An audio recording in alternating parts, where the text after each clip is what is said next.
Hello, True Health Seeker, and welcome to another exciting episode of the Learn True Health podcast. This interview was a lot of fun. My guest today brings the science and the research and all the evidence to the table when it comes to understanding CBD. Now, the CBD we're talking about today is not from something that is psychotropic. No one gets high, although you feel really good on it. Children can take it. It's safe for babies. It's safe for children. It's safe for adults. It won't show up on a drug test. That's not what we're talking about here. We're talking about CBD. The CBD we're talking about comes from the hemp plant. I had a lot of questions for him because we've had other guests on the show talk about the benefits of medicinal marijuana compared to hemp, for example. So don't worry, this is not about medicinal marijuana. It's not about a drug that would be illegal. In fact, this is about a legal substance that can be shipped to any state, that can be bought in any store. It's legal, it's safe. And today we're thinking about CBD as a very beautiful herb, a beautiful essence of an herb that will support our nervous system, our immune system. There's so many wonderful things. It works with the brain. It helps the body turn on the healing response. There's so many great things that happen when we incorporate CBD, hemp-based CBD. But the problem is, where do we get it? And how do we know we're getting the right quality? And how should we take it? And how much should we take it? And who should take it? And who shouldn't take it? So all these questions we get into. But what I love is that our guest explains. He pulls back the curtain like the Wizard of Oz and explains how high quality therapeutic CBD from hemp is made, how it's grown, how it's made, how it is processed to be filtered so that they can guarantee that there's no THC in it. Is it healthy? So all these things, because I know there's a lot of companies that have sprouted up in the last few years since medicinal marijuana has become more and more popular. But how do we know? How do we truly know that we're getting the quality that we want? And so Jay brings all the science and the research to the table, as well as some great results that they're getting. Even one man who had really bad symptoms of Parkinson's, when he started taking this specific kind of CBD, has made a huge difference in his life to cut down the symptoms of Parkinson's and give him his life back. So I thought that was really, really cool. Jay sent me a box of all of his CBD products, and my husband and I have been really enjoying his tincture. It's a concentrated CBD tincture. I notice I feel calm and relaxed, but still very clear-headed and focused on it. So I really am enjoying that. It helps a lot of people with pain and anxiety, as well as, like I said, supports the nervous system and supports the body's ability to get back into a state of relaxation and that healing mode that the body goes in when it shuts off the sympathetic nervous system response of fight or flight. Now, as you listen to this show and you listen to all the great information about CBD, if you want to also try his products, because he has one specifically for sleep, he has one specifically for pain, a cream, and he gave me 2 bottles, and I shared it with some of my friends, and they had really good results. In fact, one of my friends even has something that's a lot like a pain that's like restless leg syndrome would be the closest thing I would describe. And he said he could feel like a cramp coming on, and then he used it and it didn't happen. So he thought that was really neat. But yeah, it helps with back pain. It helps with nerve pain, which is wonderful. My favorite just being the pure tincture. If you're interested in trying any of the products that Jay helps to formulate and create and dispense, then you can go to medterracbd.com. That is going to be in the show notes of today's podcast at Learn True Health. So it's medterracbd.com. And he's giving us a discount. I love it. He's giving us 15% off Thank you so much. I love when the guests give us discounts. And the coupon code for that is LTH, as in Learn True Health. So just put LTH in when you purchase any of the products from Medterra. And I'm happy for you to try it. They also want you to email them if you have any questions. Jay talks about that in the interview. So as you're listening and you want to buy any of his products, if you have any questions, reach out to them. They want to help you. They love connecting with all the customers because they're really a company based in service of others. I love that about Medterra. Well, excellent. Thank you so much for being a listener. Please share this podcast episode with all your friends who are interested in learning more about the power of CBD. Let's help as many people as possible to learn true health. So continue to share this with all your friends and family. Thank you so much for being a listener. Join us in the Facebook group. We're going to be talking about this episode after everyone's listened to it in the Facebook group. And I'd love for us to continue this discussion so we can keep learning from each other. Go to learntruehealth.com/group if you'd like to join the Facebook group. And again, if you'd like to buy any of the CBD products that Jay talks about today, you can go to medterracbd.com and use the coupon code LTH for 15% off. Enjoy today's episode. Welcome to the Learn True Health podcast. I'm your host, Ashley James. This is episode 300. Today we're in for a really big treat. We have with us Jay Hartenbach, who is the founder of Medterra.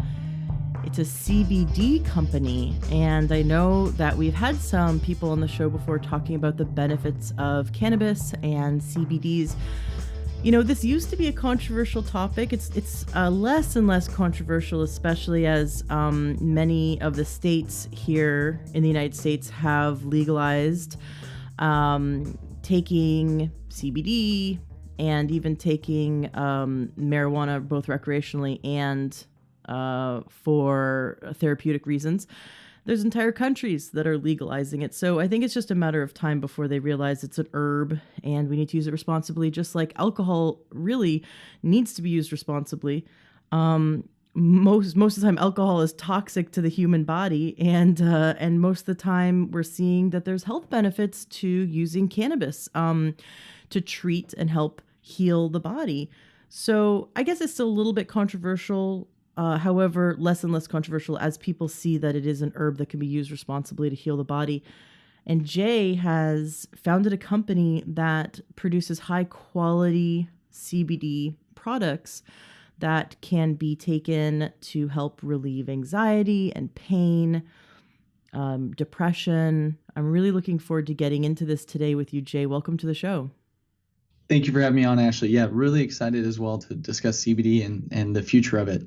Absolutely. Now, Jay did tell me before we started the interview that he was nervous because this is a big podcast for him to be on. And so he took his CBD for his anxiety. So has it kicked in yet?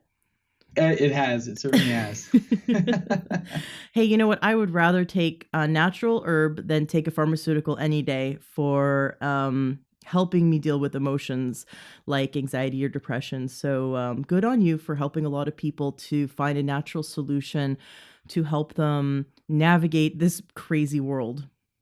Excellent. Well, appreciate that. I think that's one of the privileges in working in this industry is, obviously the opportunity in that growing market is just really fun, to kind of be a part of. But that, primary benefit or the direct benefit of what we're doing is actually helping people. And, that's something that, we certainly don't take for granted and really gets us out of bed in the morning.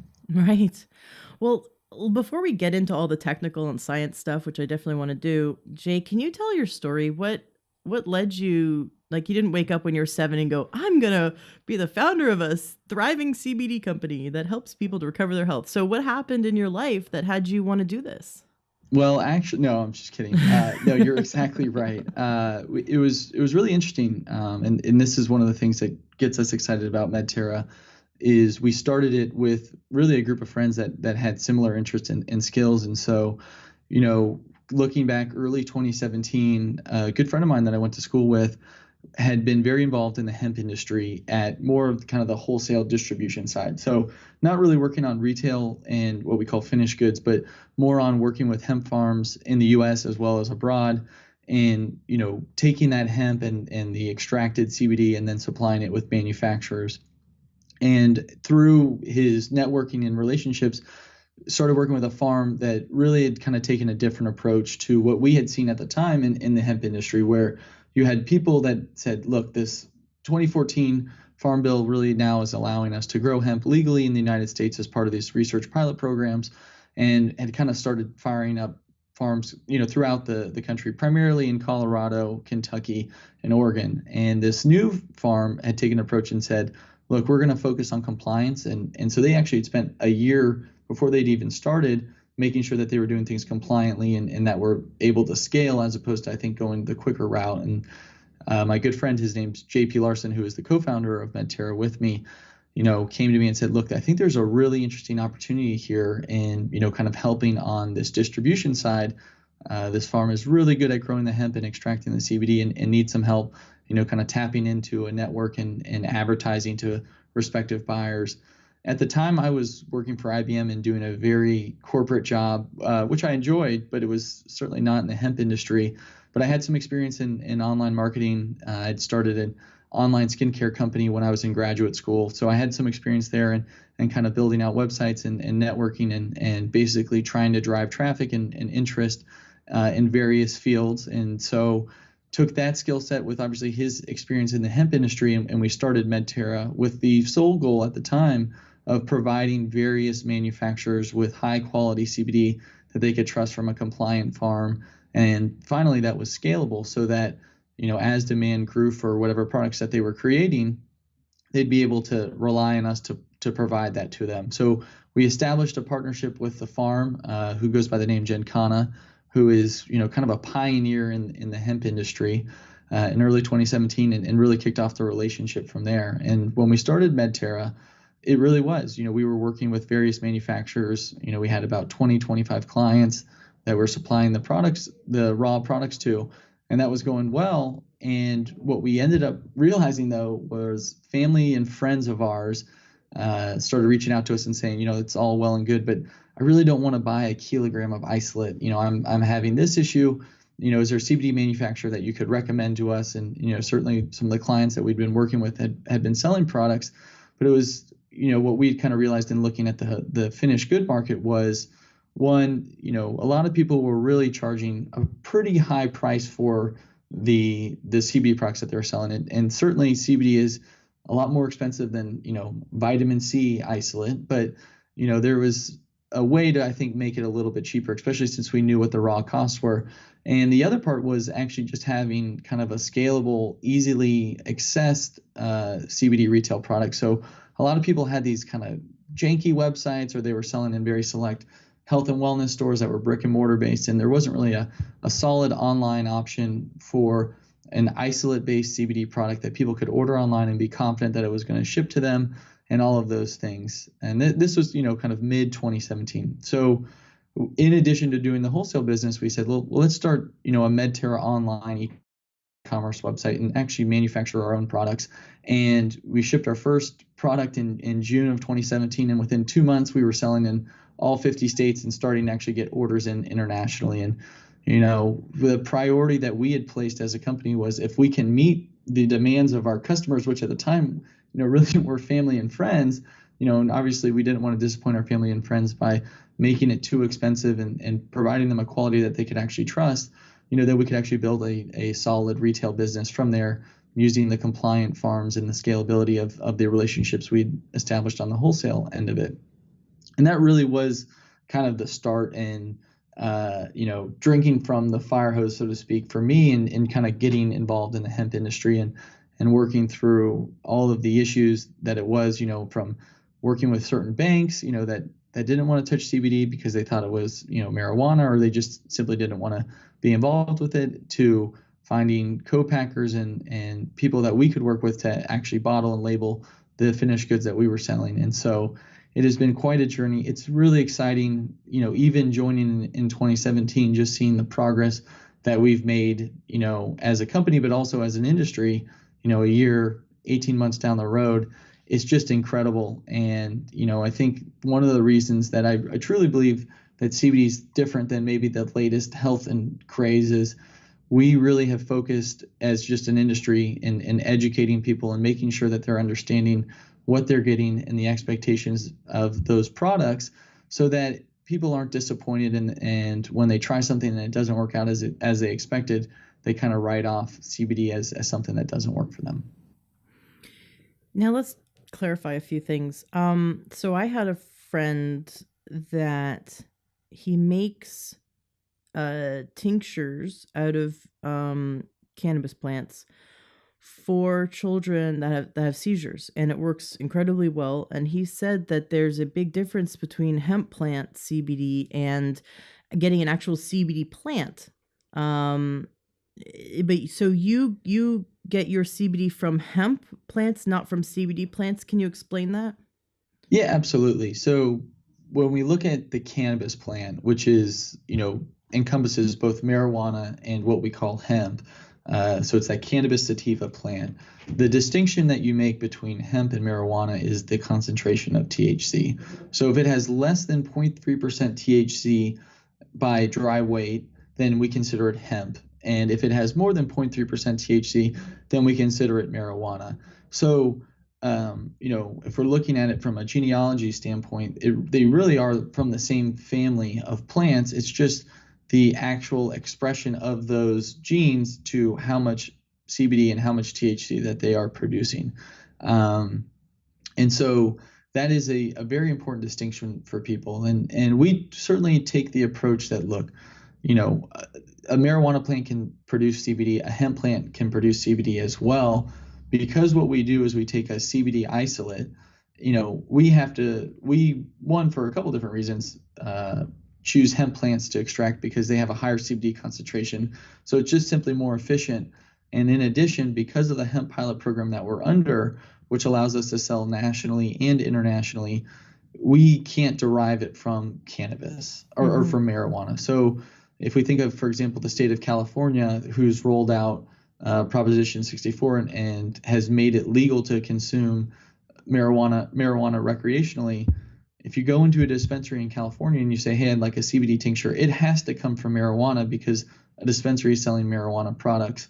And we as a CBD company can't sell into a California dispensary. So at the end of the day, you are getting the same compounds, but it's really the ratio of compounds that alters or makes the difference between the plants. When you derive the CBD from the plants, are you heating it? In any part of the process, is it heated? Yes. So what we do when we actually harvest the plants, we, at time of harvest, we cut all the plants down. CBD and hemp is kind of a unique thing. So the CBD begins to degrade in the plant, or the plant really just begins to degrade almost immediately after it's cut down. So our target really is within the first 24 hours to have the biomass dried and dehydrated to a very low moisture content. So a hemp plant might have 30% water by weight at time of harvest. By the time that we're dehydrating it, right, so that we can preserve the CBD, it gets down to about 3%. And that happens through a drying process, which actually activates the CBD. So it converts it from a CBDA molecule to CBD. And that is very similar to the process. Obviously, I think people are familiar with marijuana, where it has to be activated. CBD has that CBDA group on it that is removed through heating. And then we have cannabidiol, which is active and ready to be consumed. Got it. Yeah, because the CBDA form or the THCA form THCA would never, it's not a non-psychotropic. So you could take any kind of cannabis plant with lots of THC in it and juice it and drink the juice and you're not going to get high, but you would consume cannabinoids. And so that was my question, because if you heat it, isn't there still a small amount of THC that has now been activated? If you heat a THCA or CBD, yeah. So the process is never perfect, right? So if we ever look at, like for example, a CBD distillate, then yeah, if we kind of look at it, there usually is a concentration of CBD, and then there's always a little bit of CBDA. It's a fine line, because at a certain point, the CBD can actually, degrade, and so you don't want to overheat it at such a high temperature for so long that you kind of degrade the actual CBD. So by the time it makes it to isolate, though, because you're using chromatography to isolate that specific CBD compound, there's very rarely any actual CBDA. You do see some CBN, which can occur if the CBD is heated for too long, or just CBD sometimes naturally degrades, or not degrades, but just alters form into CBN, which is another cannabinoid. Sorry, my question is, there's trace amounts of THCA in the plants you get from Gen Canna. Isn't that correct? So any hemp plant, I have yet to see. Yeah. So Ashley, thank you for following up on that.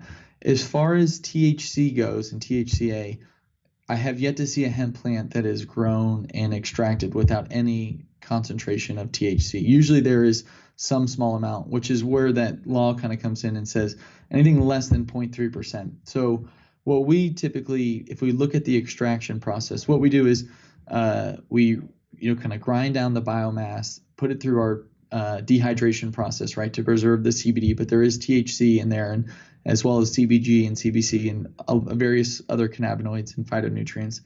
We then take that and turn it into crude, which is kind of this really thick oil solution, right? And we do that through a CO2 extraction process. And then we refine that crude into what we call a CBD distillate, which is a very pure form of that oil. And in that CBD distillate, which might have 80%, up to 80% CBD, there is also some THC in there, as well as other cannabinoids. We then take that distillate and run it through a chromatography process to basically strip out everything else but the CBD. And at that point, the compound or the material becomes THC free.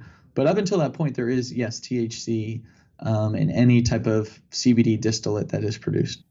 Got it. So, but it sounds like, though, when you're removing this tiny amount of THC, you're also removing a lot of other great phytonutrients.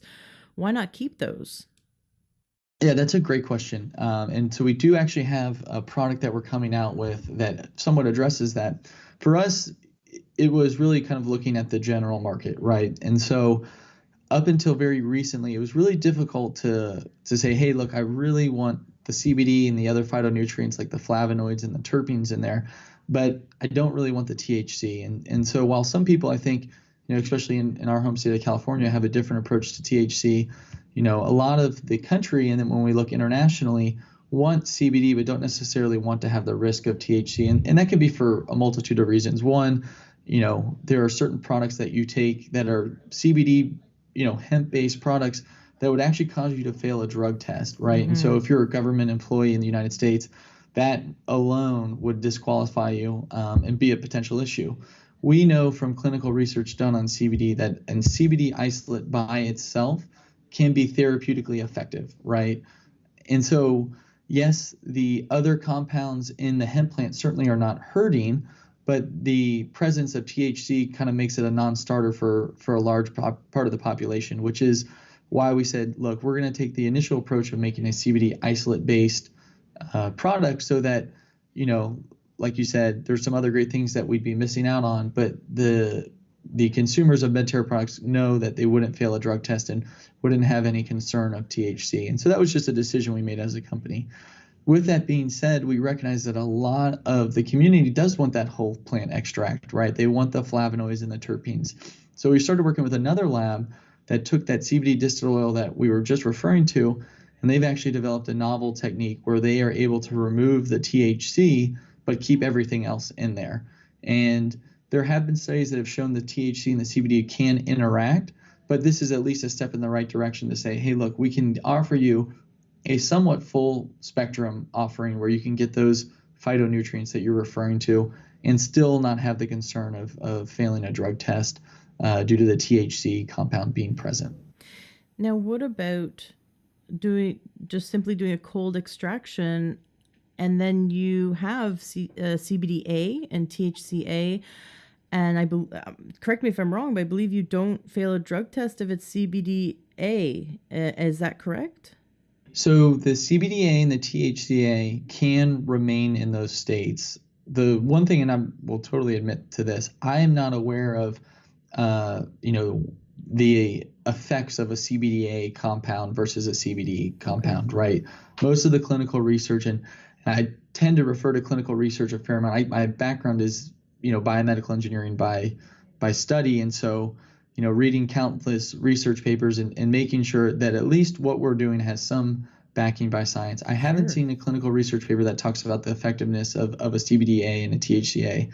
The one thing I will say, another way to activate both of those cannabinoids is from actually stomach acid, right? So, you might have heard of pets that may have eaten some of the THC flowers actually getting high, whereas a human would not. And the reason is they have incredibly strong stomach acid that actually can naturally activate it.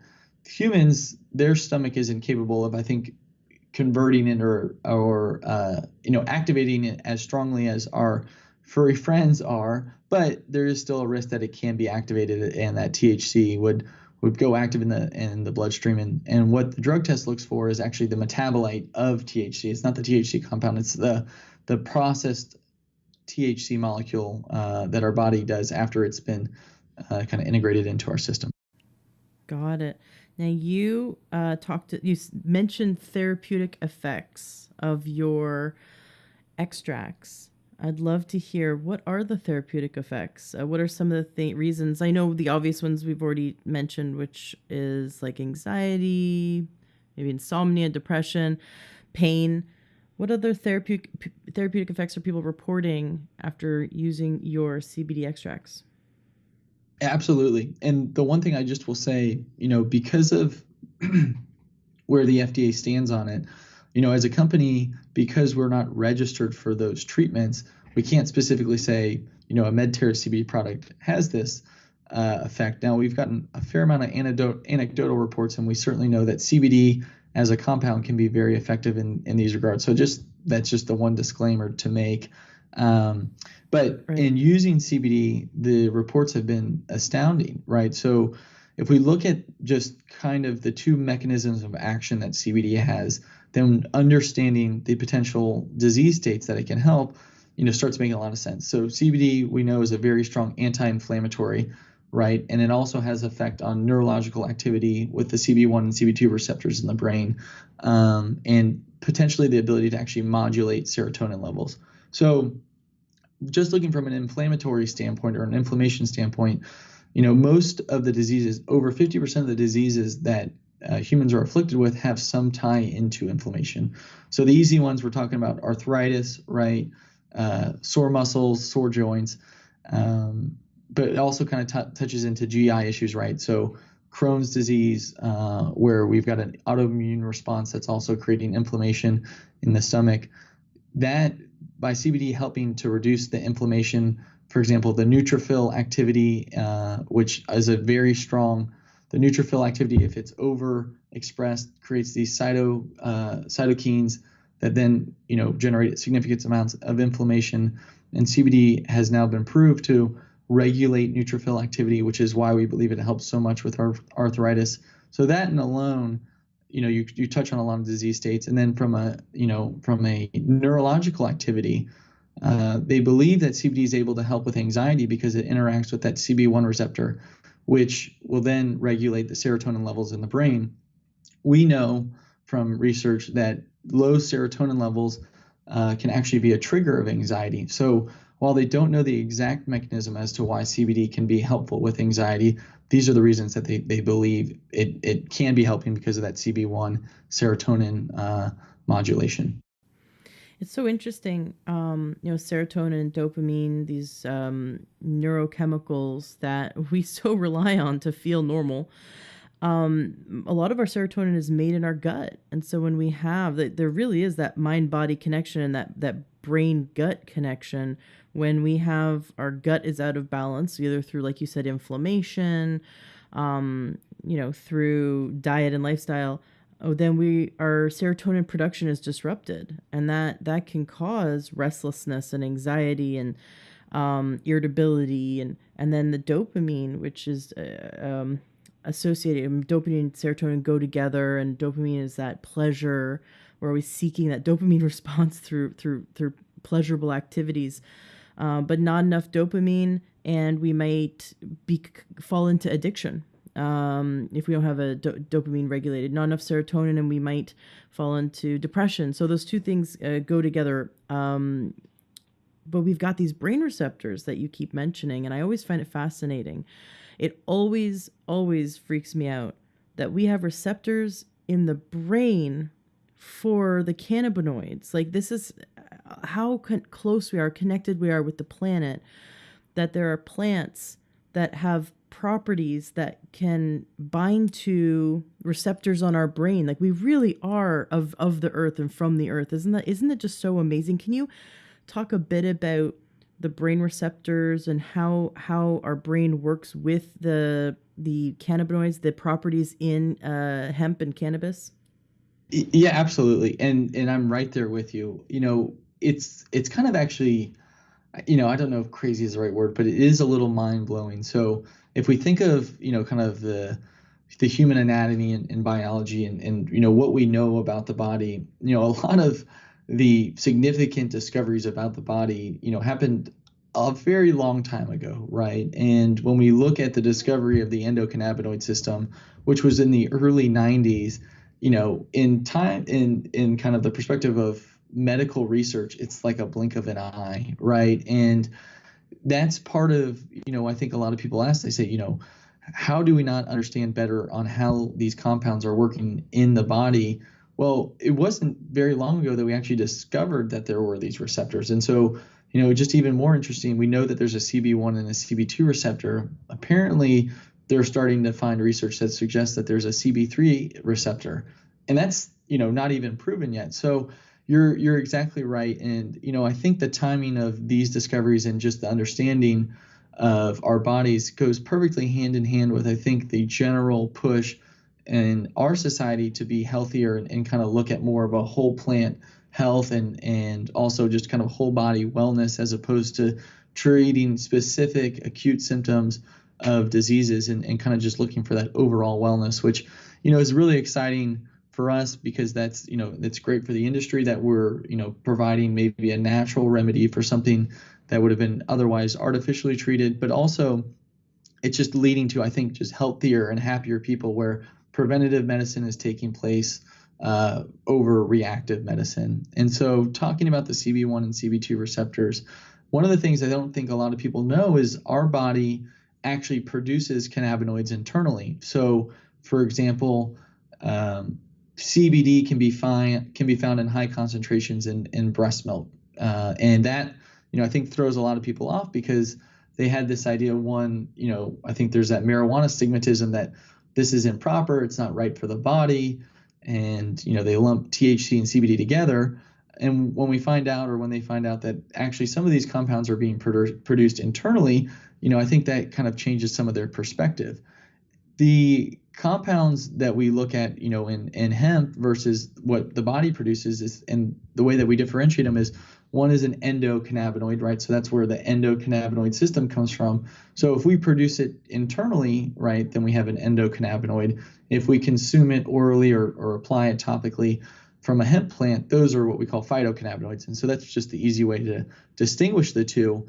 What research is suggesting is that potentially low concentrations of omega-3s can actually inhibit the body producing, CBD and the other cannabinoids that interact with our endocannabinoid system, which is where the phytocannabinoid supplementation actually can aid us. Because I think a lot of people then say, okay, if your body can produce it internally, then why would I ever need to take any externally? And, I think the realization, just like some people have trouble sleeping, or their just general system's a little out of whack, right? The life that we live today and our diets and our sleep cycles and all of those other stressors that come into play, I think are very different than how our bodies evolved. And so that's where it helps to bring in maybe some external help with these phytocannabinoids. And that's why people see such a significant response in an anxiety or arthritic issue.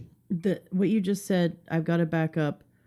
You said that when the person basically said when a person is deficient in omega-3, right, or omegas, they're deficient in their EFAs, essential fatty acids, that then their body's not producing its own CBD. The body naturally produces CBD, but if it's deficient in EFAs, then it can't do that. So then the body becomes deficient in CBDs as a result. That's right, and that is what some of the research is pointing to. I don't know if that is has been fully confirmed, but yes, the research paper that I was reading suggested that they had looked at individuals that had a high omega-3 diet and the levels of endocannabinoids, and then they, took a group of individuals that had been, lower, more on that kind of Western diet, right, which was much higher than in omega-6s, and they were seeing deficiencies there, and it was statistically significant, because I think that's the natural progression of it is, if our body has this endocannabinoid system that is reliant on these cannabinoids to activate these Cb1 and Cb2 receptors, which obviously have some type of hormonal cascade tied to them. If you're feeling anxious, right, and you're not getting the right amount of serotonin modulation, then that Cb1 and Cb2 receptor may not actually be working as intended, and they're a little out of whack.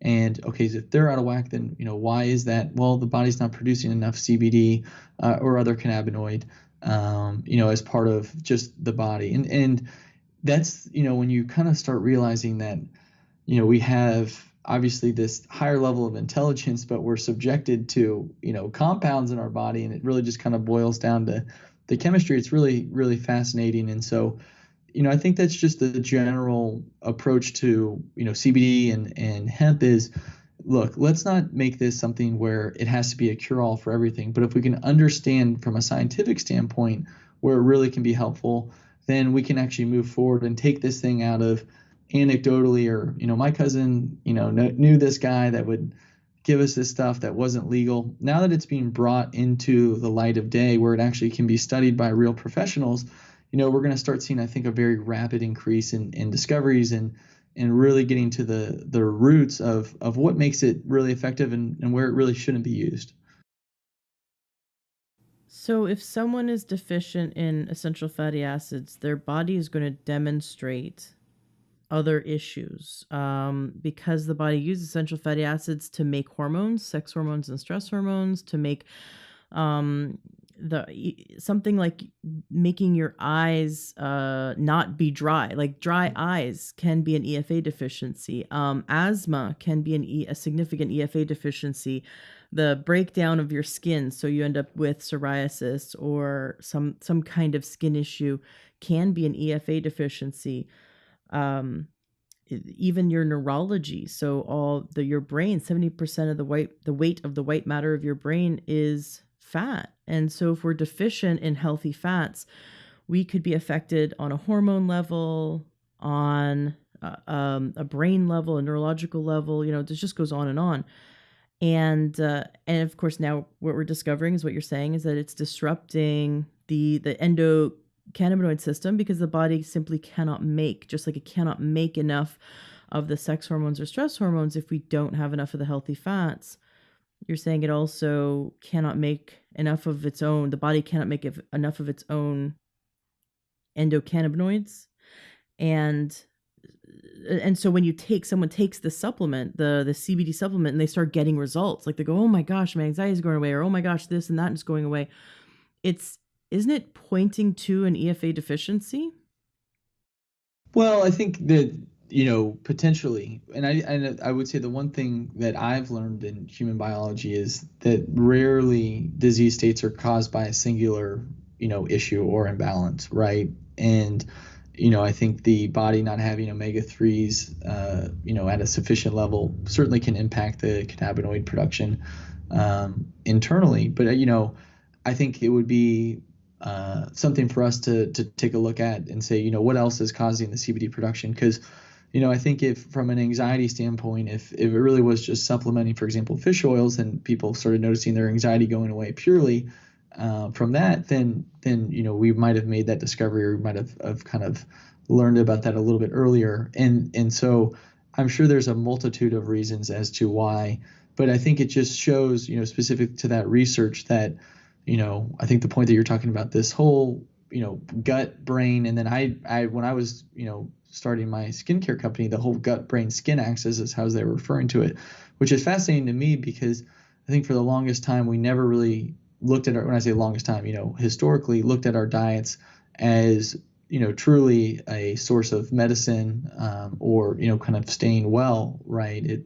That was always kind of shelved, and that's been, I think, the most recent progression in overall health. You see the rise in veganism, or at least just healthier eating, and that's kind of transforming how we look at just overall wellness. So, to your point, Ashley, absolutely. I think that could point to an omega-3 deficiency, but I think there's probably other reasons as well as to that system just being out of balance, where not just the cannabinoids, but maybe the terpenes and the flavonoids with that Cb1 and Cb2 receptor can really start making changes in our system and getting a little bit more on track. Well, like I said, I'm a big fan of herbal medicine. I consider this herbal medicine.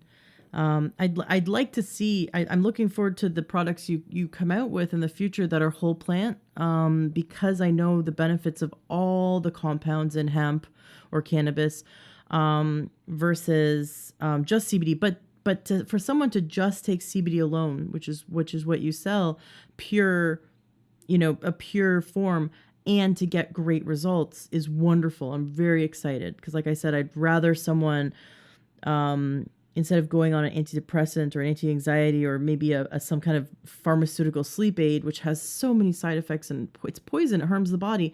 If they could find a natural plant-based solution to help them feel calm or happy or just navigate this world better and bring better quality of life, then all the power to them, because they're not poisoning their body anymore. Speaking of which, comparing this to a pharmaceutical, are there any side effects? Is there toxicity? Can you overdose? Let's talk about that. Yeah, absolutely. And that's, I think that needs to be asked by everyone that's looking at trying, whether it's an herbal supplement or, if a pharmaceutical, if that's what, they're leaning towards, is, you need to understand both the good and the bad. I think the one downside to, well, not one downside, but, I think is people are looking for instant gratification, and people essentially, like to trust what they're hearing if it comes from an accredited source. And so, understanding the side effects are really important. Fortunately, with CBD, they've done a fair amount of toxicity studies, to the point where people were taking 1,500 milligrams of CBD in a single serving, which would be about 15 times stronger than any serving that we would offer in one of our retail products.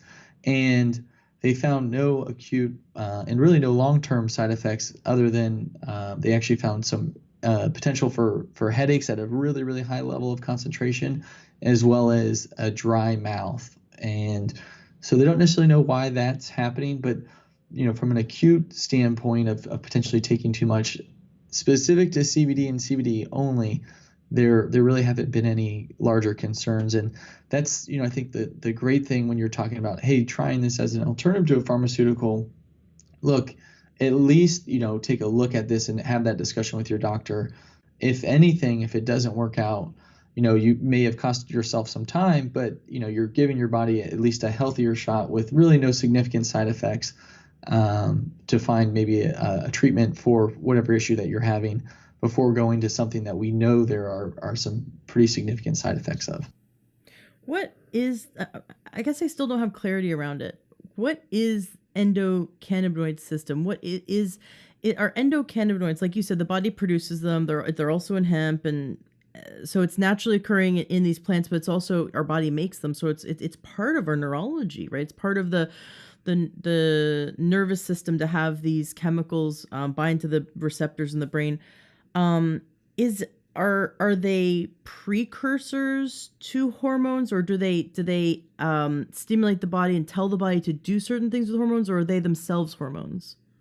Yes, so they're not hormones themselves. They're more of the precursor to that hormonal cascade that gets set off, right? And so, just like, for example, if we look at the Cb1 receptor and how it's regulating potential serotonin levels in the brain, that is where it comes in. The Cb1 receptor obviously binding with CBD and then setting off a cascade within the nervous system. And it's not just in the brain. So the endocannabinoid system is found throughout the body, and it's just, yes, a series of receptors that signal and basically create these responses within the nervous system for, depending on what amount of cannabinoid is detected, as well as where in the body it's detected. So, if we look at, for example, a topical CBD cream, and I know there's been some concerns that CBD is not able to penetrate the skin. We actually have clinical research that we're doing right now that would dictate otherwise.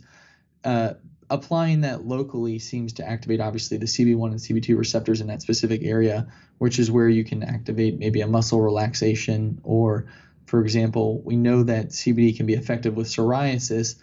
That is one that we certainly don't know the mechanism of action for, but applying that topically seems to be much more effective than taking it orally and having it more of a systemic level. So these receptors throughout the body are no different than other nervous system components that we have that are looking for specific proteins or compounds, and then obviously engaging in kind of activity after these sequences engaged.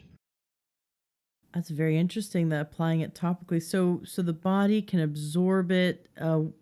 Does it absorb it into the bloodstream if you put it topically? Does it absorb it into the lymph system? How does it get through the skin and into the body? Exactly. Yeah. So we believe that it's entering actually into the bloodstream and into the muscles, as well as just spreading throughout the dermis, right? So if we look at something like psoriasis and applying that locally, right, that's not penetrating beneath the skin. That's something at the skin level. But we know that it is able to reduce inflammation applied topically in muscles, or at least that's the research that we're seeing right now. So that would, obviously set off or lead us to believe that it is penetrating. And that's, I think, another thing is, if we look at the Cb1 and Cb2 receptors, the CBD itself is not necessarily causing the reduction in inflammation, but it's interacting with those receptors, and those receptors are throughout the entire body. And so, it doesn't necessarily have to penetrate all the way into the muscle, but if it interacts with a Cb1 or Cb2 receptor, located near the muscle, that might actually trigger the release of an anti-inflammatory compound within the body to relieve that soreness or maybe that inflammation in the joint. Wow, cool. Are there any other known plants on this planet that contain CBD? I saw a really fascinating article, and I believe that I don't know if they had genetically modified it, but I believe that CBD was present in, I believe it was barley. And so they were looking at, using barley as a way to collect CBD. And I don't think that went very far, but I had heard that. Hemp is, I think, just when you're looking at efficiency. And so for us, especially if we're working with the isolate or even the distillate, the THC free distillate, to us, it's the hemp plant is important, right? Because it has, these other phytonutrients that might be more concentrated than other plants.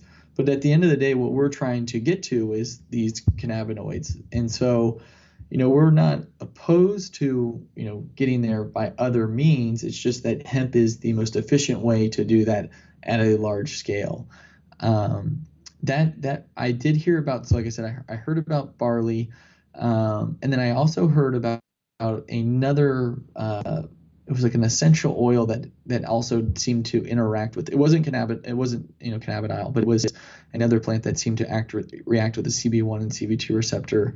And I think what's happened or what had happened was, hemp, I think, being closely tied to marijuana. If we look all the way back to the 1937 marijuana tax reform, I believe it was a tax act, where it outlawed or basically made it economically not viable to grow marijuana or hemp. Hemp being kind of lumped in with that category, not being accessible really until 2014 domestically, caused a lot of people to say, hey, look, these compounds can be very effective.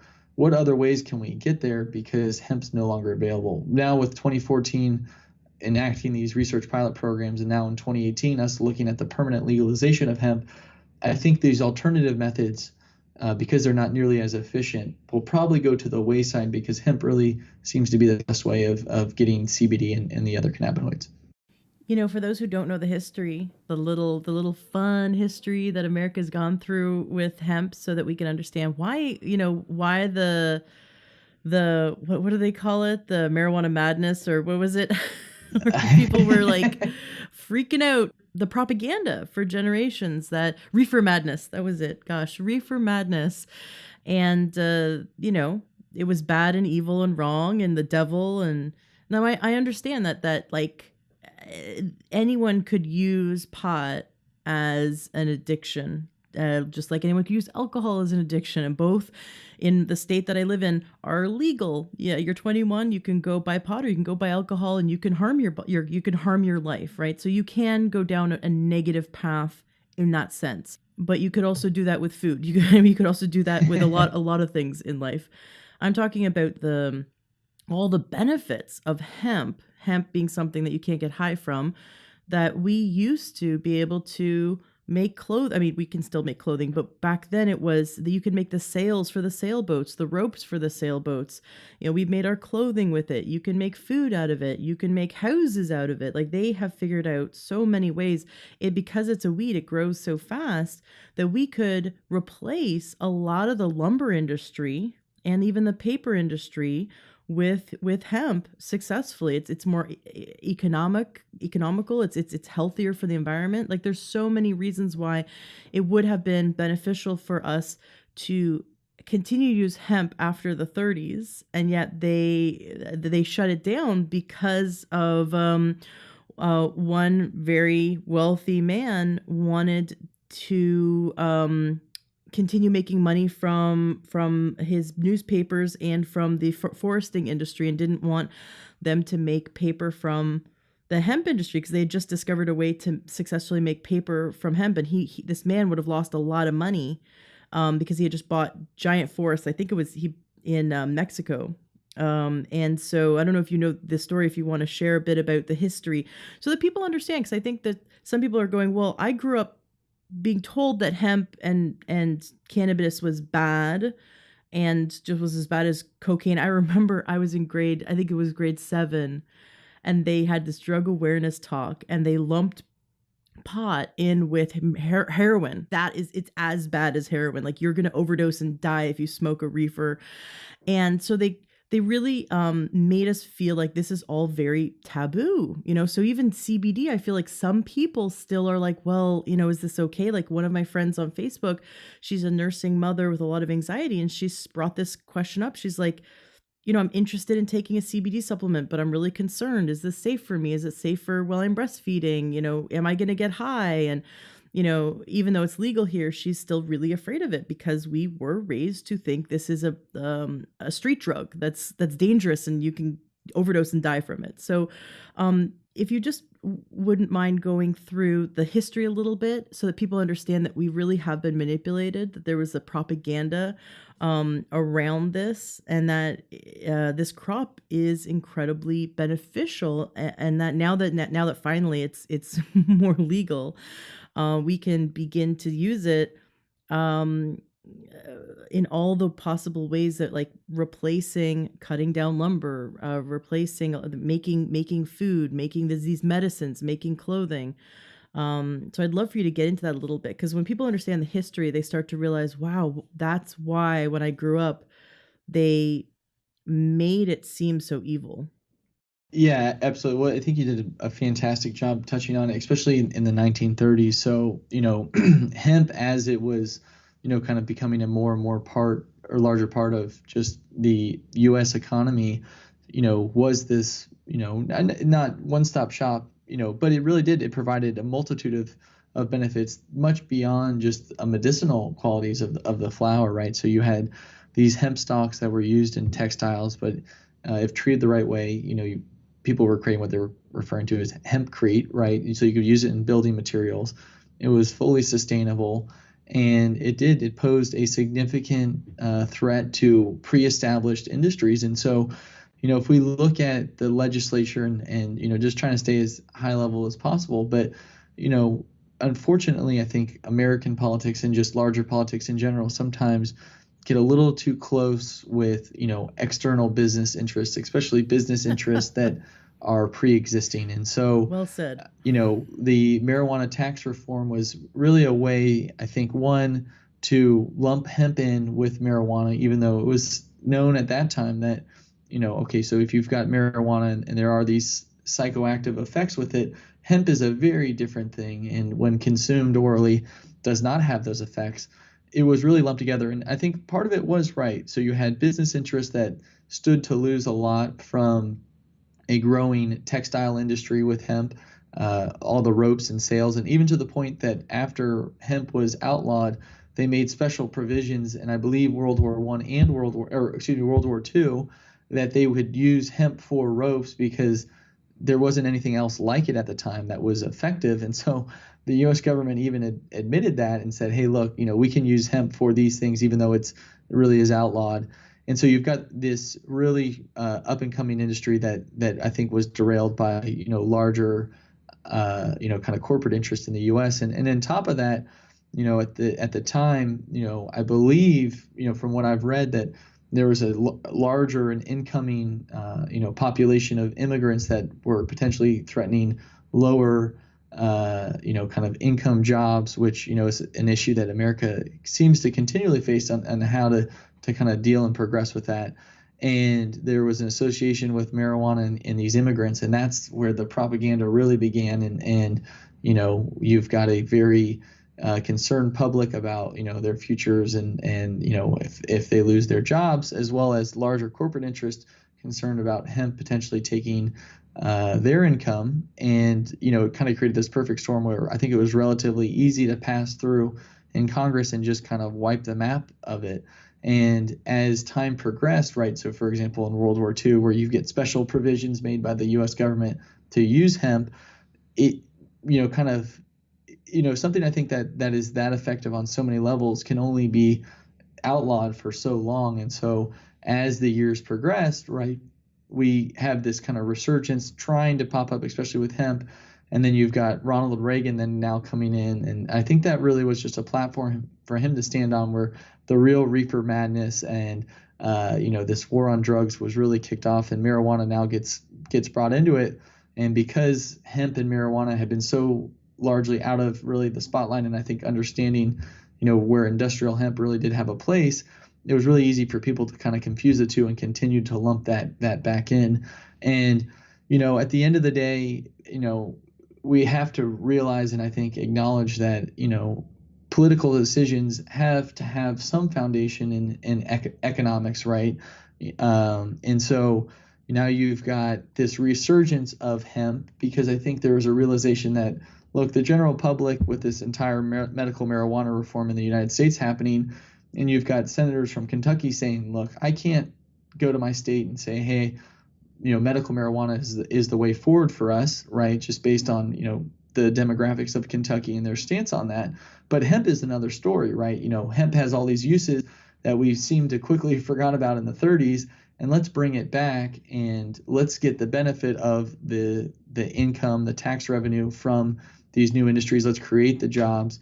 And if we're smart and we can educate the public on the differences between marijuana and hemp, then we might actually be able to pass this through at a federal level, which is what they were able to do in 2014. And, it is fascinating and it's sad because this should have happened much sooner, but, I think we're all fortunate that at least this is happening. And, I think there's two very rare things that are happening with hemp reform in the United States. The first is it's very difficult, it's hard to find examples of, politicians en masse coming out and admitting that they might have got this wrong, right? And we're seeing that with politicians recognizing that outlawing and banning hemp in the 1930s was the wrong decision for the United States.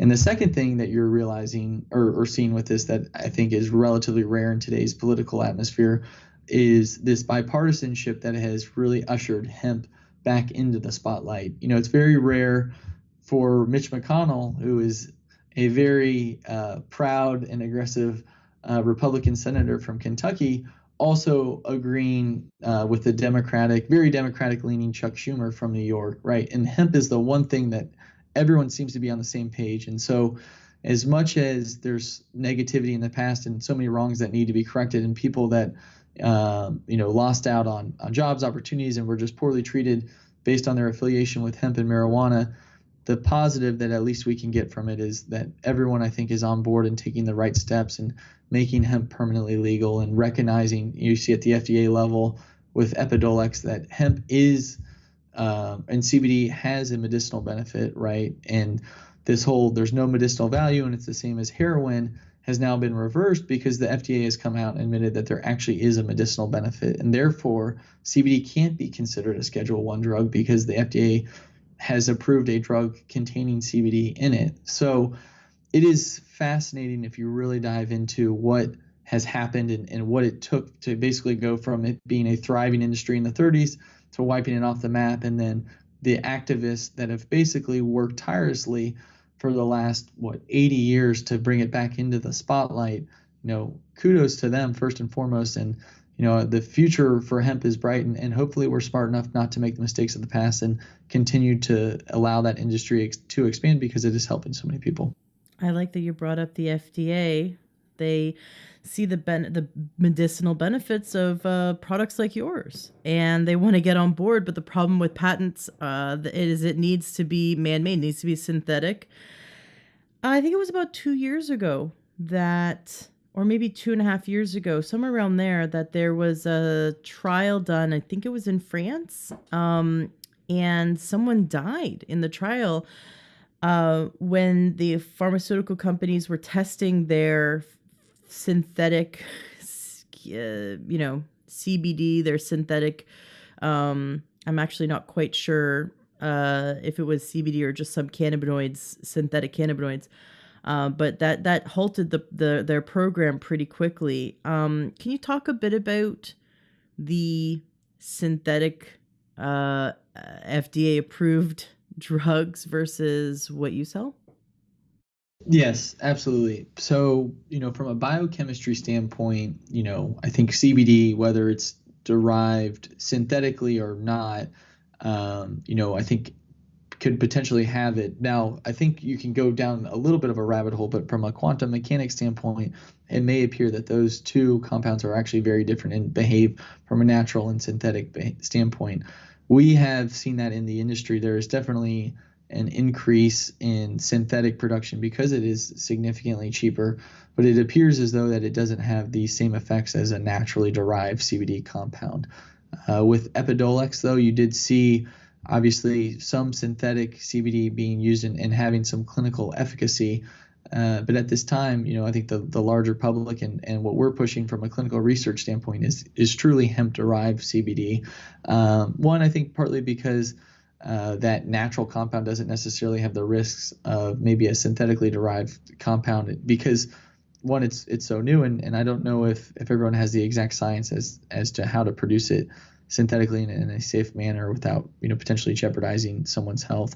Whereas we know from a hemp compound, what we're actually getting and what's being produced naturally.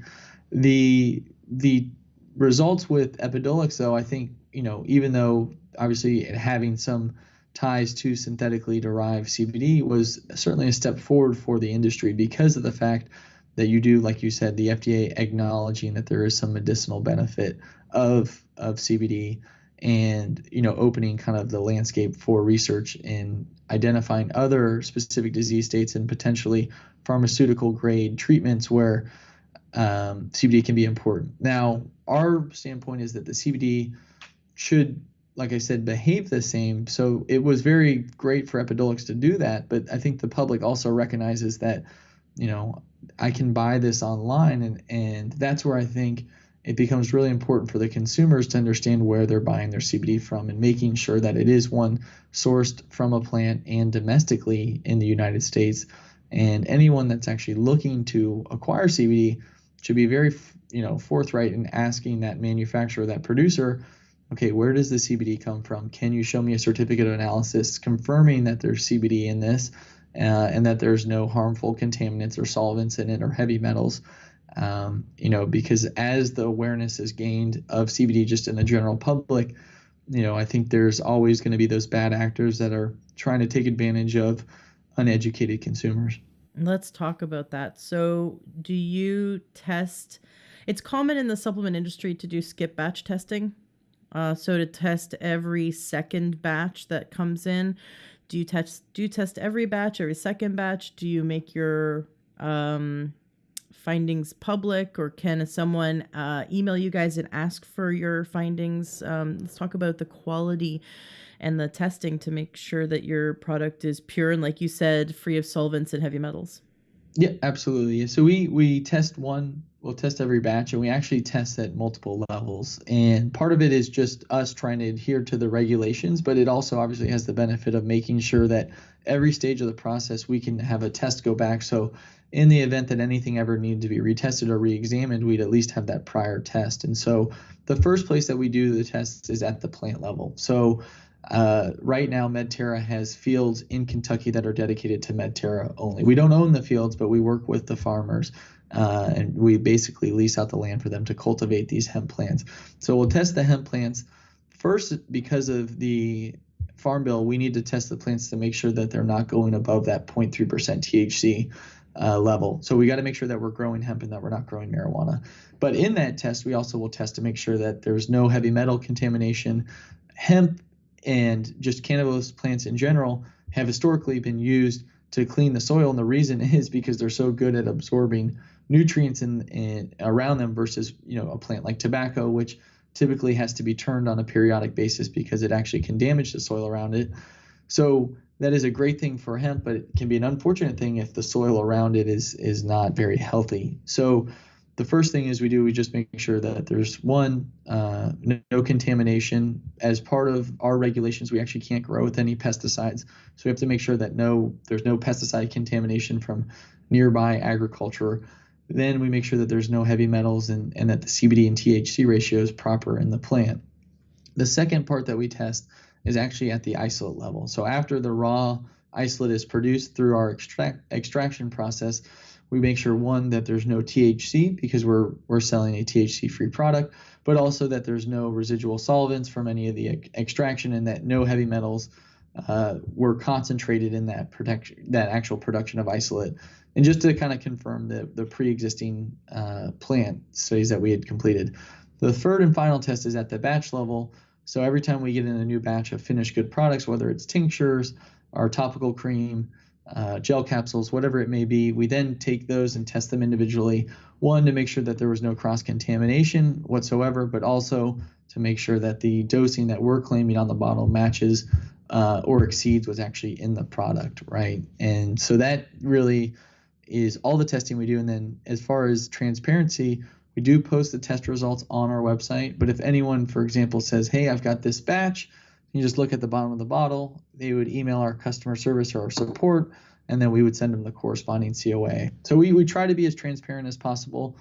We recognize that some people don't necessarily understand what they're looking at in a COA. So, we try and, put it next to, for example, the product on sale for the website. But if anyone wants the really detailed, in-depth COA, then they can reach out to us and we provide it, hopefully that same day or the next day. That's really cool. It's interesting. So you wait till the final product to test for the levels. What if an entire batch doesn't have enough CBD in it? Does that ever happen?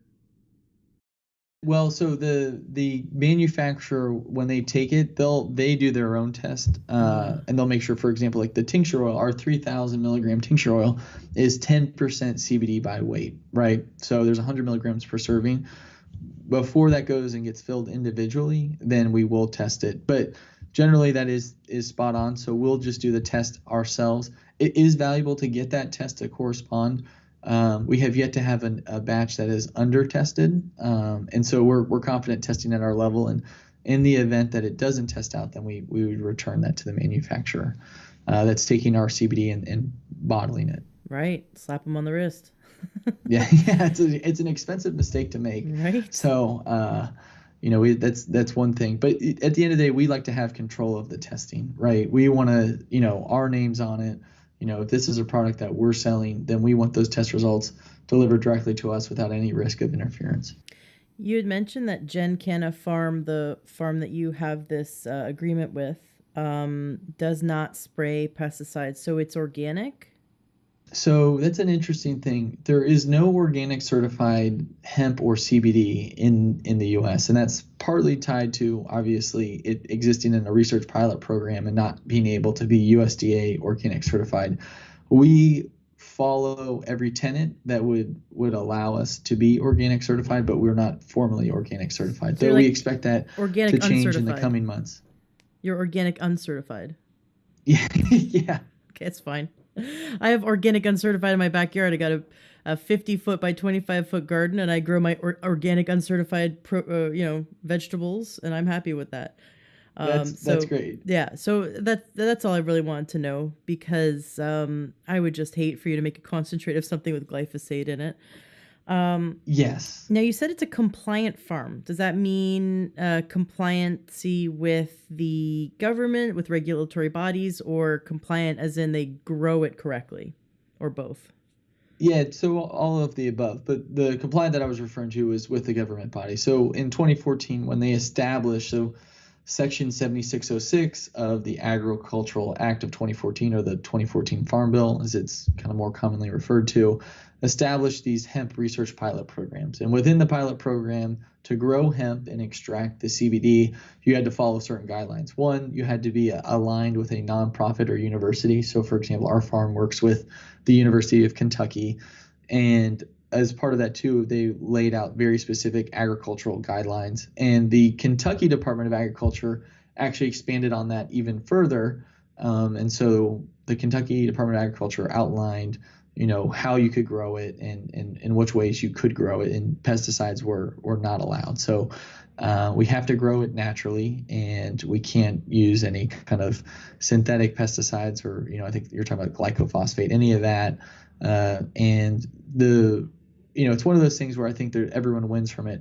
We don't, I don't think we would do it if we had a choice or not had a choice, but as part of the licensing that we have to grow it a certain way. Otherwise, we lose the ability to grow the hemp, which, kind of invalidates everything we're doing. Obviously, there is a social benefit and a good of doing it in a natural way.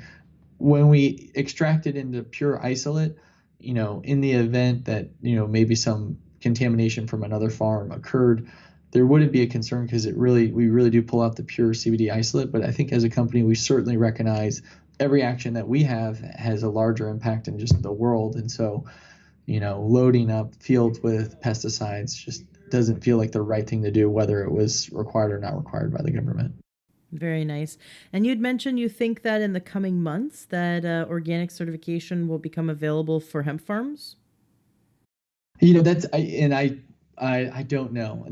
That was what I would hope, right? As everything kind of passes. I know that the government tends to work slower on certain things. And so, if it's a couple months or a year or however long, I do know that there's a huge consumer demand for things to be certified organic, because that's, I think people put a lot of trust in that. And so there should be a fair amount of pressure, but, it's something that at least I know is in the coming future. It may not be immediately available, but I would expect to happen relatively sooner than later. Is there anything that you could encourage us to do on a government level to help pass that?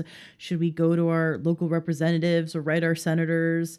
What would you recommend we do to help the hemp industry to gain organic certification? Because then that would be that extra level of it's solidifying it as our future, and also encouraging not to bring all these chemicals and pesticides into the farmlands, like you said.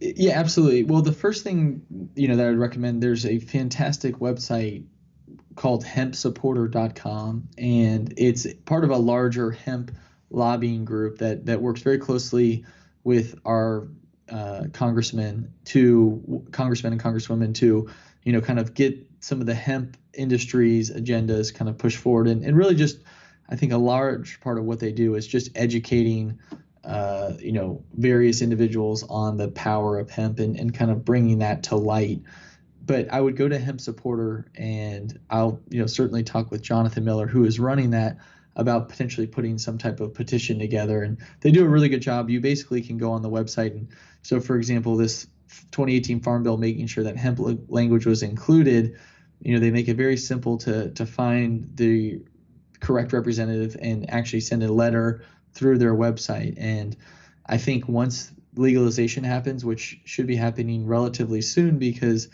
the two different farm bills were signed and agreed to in early August, the House version and the Senate version. And right now they're in this kind of reconciliation where, the two bodies are getting together and identifying, what needs to change in both bills so that it can actually pass. And so that's actually happening. So fortunately, we're past that point of making sure hemp legalization, or we should be past that point where hemp legalization needs to be addressed. But now it's the next steps, like the organic certification, and kind of clarity, where with the FDA and things like that. So go to hempsupporter.com, educate yourself just in general about hemp and how it's moving through the political world. And I can reach out to Jonathan and potentially put together a petition for, specifically organic certification now that we're looking at a larger scale legalization. Absolutely. Very cool. Can you share some stories of success of your customers? So you guys have been selling this for just over a year now? In a retail standpoint to directly to consumer, yeah, just about a year and a half. So, kind of starting to make products at a small scale and kind of feeding them out, and then, really selling in bulk, yeah, just about a year and a couple months. So it's gone by really quick. The two stories that really stand out to me that I think when we realized that we were on to something, one was we had a good friend that was suffering from severe Parkinson's, and we had at the time basically, we're using CBD oil, where it was just a pure CBD and oil in a tincture with MCT. So there wasn't anything else in it.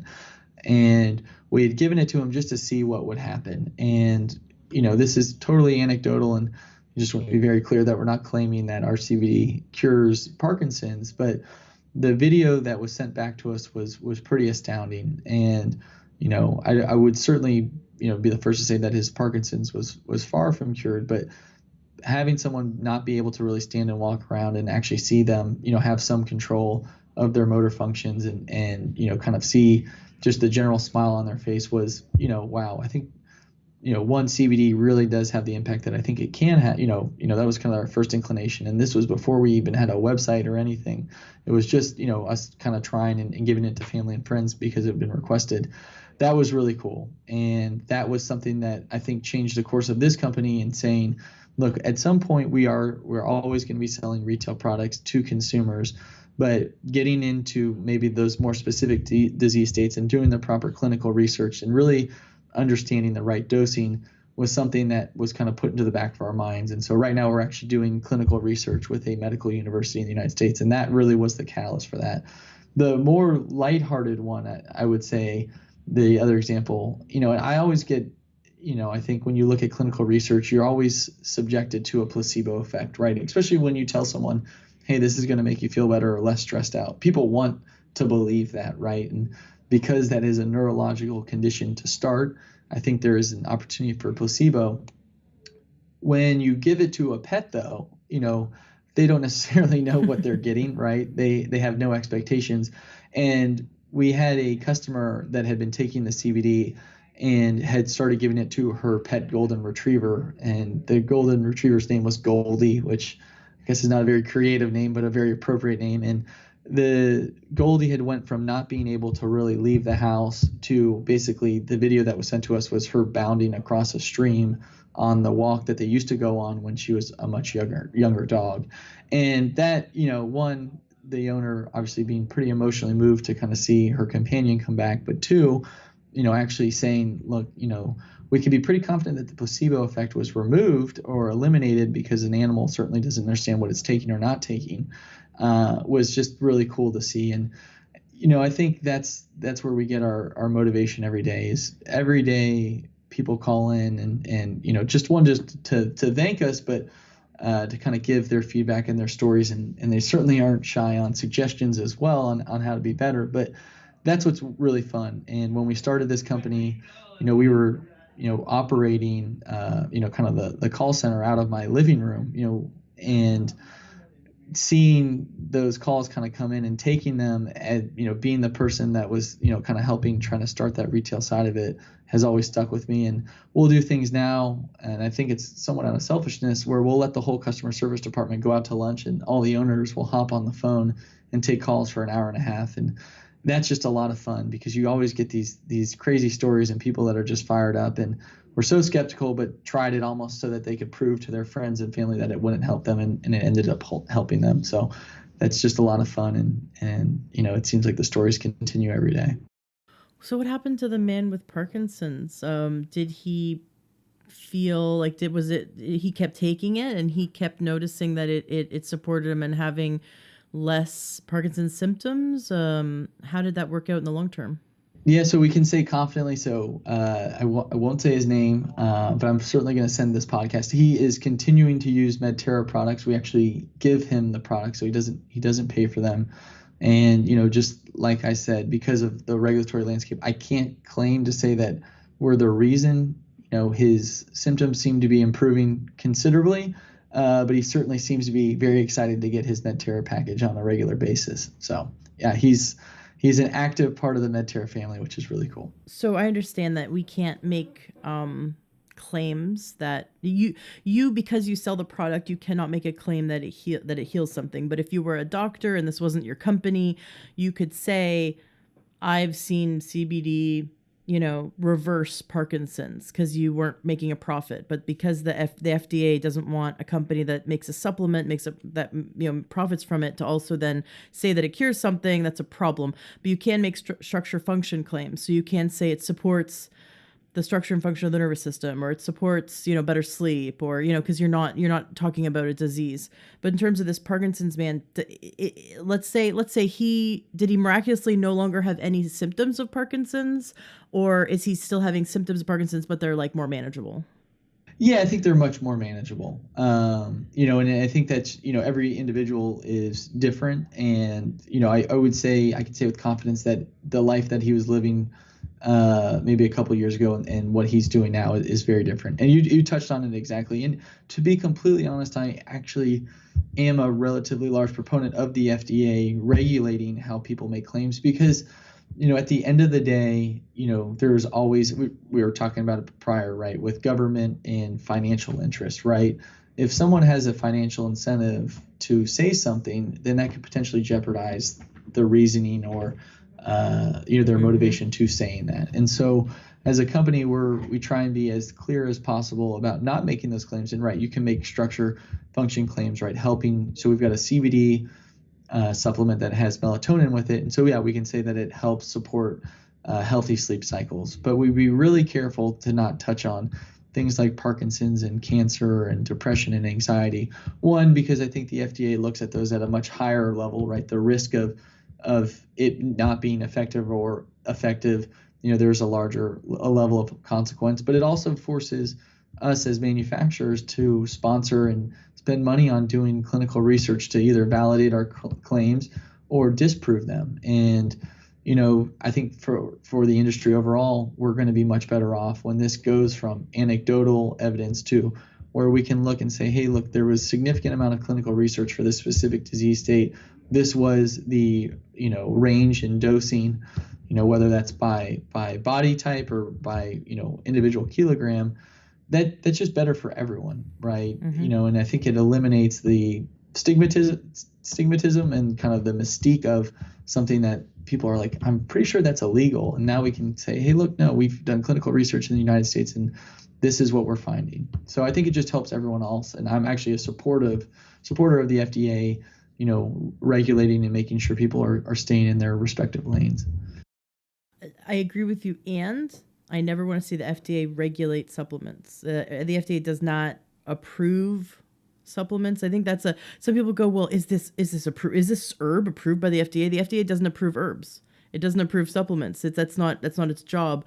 And we don't want them to, because they're always going to be lobbied by the pharmaceutical companies to remove the good supplements that help people, because that's competition for the pharmaceutical companies. So it's a fine line. But yes, I like where the FDA stands now, in that we want to make sure people aren't making these audacious claims that could harm people. Like, these, diet, these diet pills that are some herb that might end up being dangerous, or some, caffeine pill that could be dangerous. And they say it, is the next weight loss pill, or some kind of herb that they say cures cancer. And so someone, is harmed by it because it's not tested, or it's not pure, or, so we have to protect people. We have to protect people, and we have to be clear that we want to use supplements and herbs like your extracts to support the body's ability to heal itself, and to support a healthy body and a healthy life.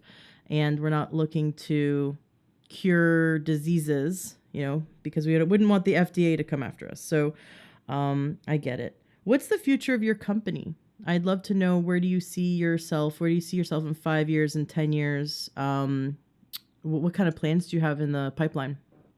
Yes, absolutely. So what we're looking at now is really this transformation as a company into a purely end consumer product company, and kind of now taking the approach of, while we recognize there is a need for quality wholesale suppliers, that's not the approach that we want to take. And so we've kind of totally shifted our business model, and where I think is, this really exciting space that we're really or aggressively exploring at Medterra is, look, we know that CBD has this incredible potential. And so two things: one, obviously expanding on the clinical research that we're doing right now as a company, and two, looking at what other potential herbal supplements or herbs can benefit or augment the effects of CBD. So, I think it's all well and good, we, as someone that is the owner of a CBD company, to stand on that CBD platform. But, there's a lot of other things out there that can be really beneficial. And I think it would be silly to say, let's only be a CBD company. Let's be just a wellness company. So we're starting to develop products where we take the really effectiveness of CBD, and we try and find complementary ingredients. So, for example, we have a topical cream that uses arnica as well. And I would believe that a topical CBD cream only would do really well. But if we can then bring in these other ingredients and do, research on those to see how they interact, I think that's really the future. Because at the end of the day, we're not trying to just sell CBD, we're trying to help people. And if including other things into these products actually is what's helping people, then it would be silly for us not to look at that. And then I think the final thing is bringing, kind of just overall understanding to the market. So we as a company are talking with national retailers and getting our products, into just the general public spotlight. And we want to be the company that says, look, not to say marijuana is bad or good, but that we're just very different, right? We're a CBD or a hemp company. You don't have to have any risk or concerns on potentially your job or giving this to children. There's no psychoactive effects. We want to be friendly. We want to be approachable.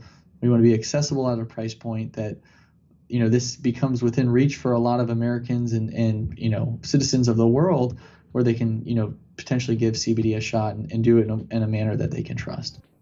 Very cool. I'm excited to see the research, all the funding, the funded research that comes out from these universities. That's really, really exciting. Yes, yeah, that's what gets me fired up, because I think, we'll keep on going back to it, but just having those real results to say it did work or it didn't work, just allows you to be much more comfortable in how you talk about the product and the potential use of it. Very cool. I want to get into understanding all the different products you have, because you've mentioned like a cream, you mentioned this melatonin sleep aid one and you've mentioned, the oral, the tincture. I'd like to talk about all your products just so we understand, because I'm sure someone's going to go, wow, I could really try that one. But first, is there a coupon or a discount that you would be willing to give the listeners for their first purchase? Yeah, absolutely. And I would love to set up one specific with the Learn True Health listeners. And so we can put that in the show notes, but let's come up with a specific coupon code. LTH. I ask all the guests to use LTH, so it's always the same coupon code. That'd be great if you could do that for the listeners, because I know by now they're going like, I gotta try this stuff. So I'd love it when a discount is provided for the listeners. That really makes me happy, because I know that as a company you're giving back, and you're not like 100% money motivated, that you actually want to help people, and I get that about you. Well, I appreciate it. Yeah. So we'll set up an LTH coupon, and we can do, like you've got such an educated consumer or audience, I should say. So we'll do LTH, and we'll do it for a 15% discount.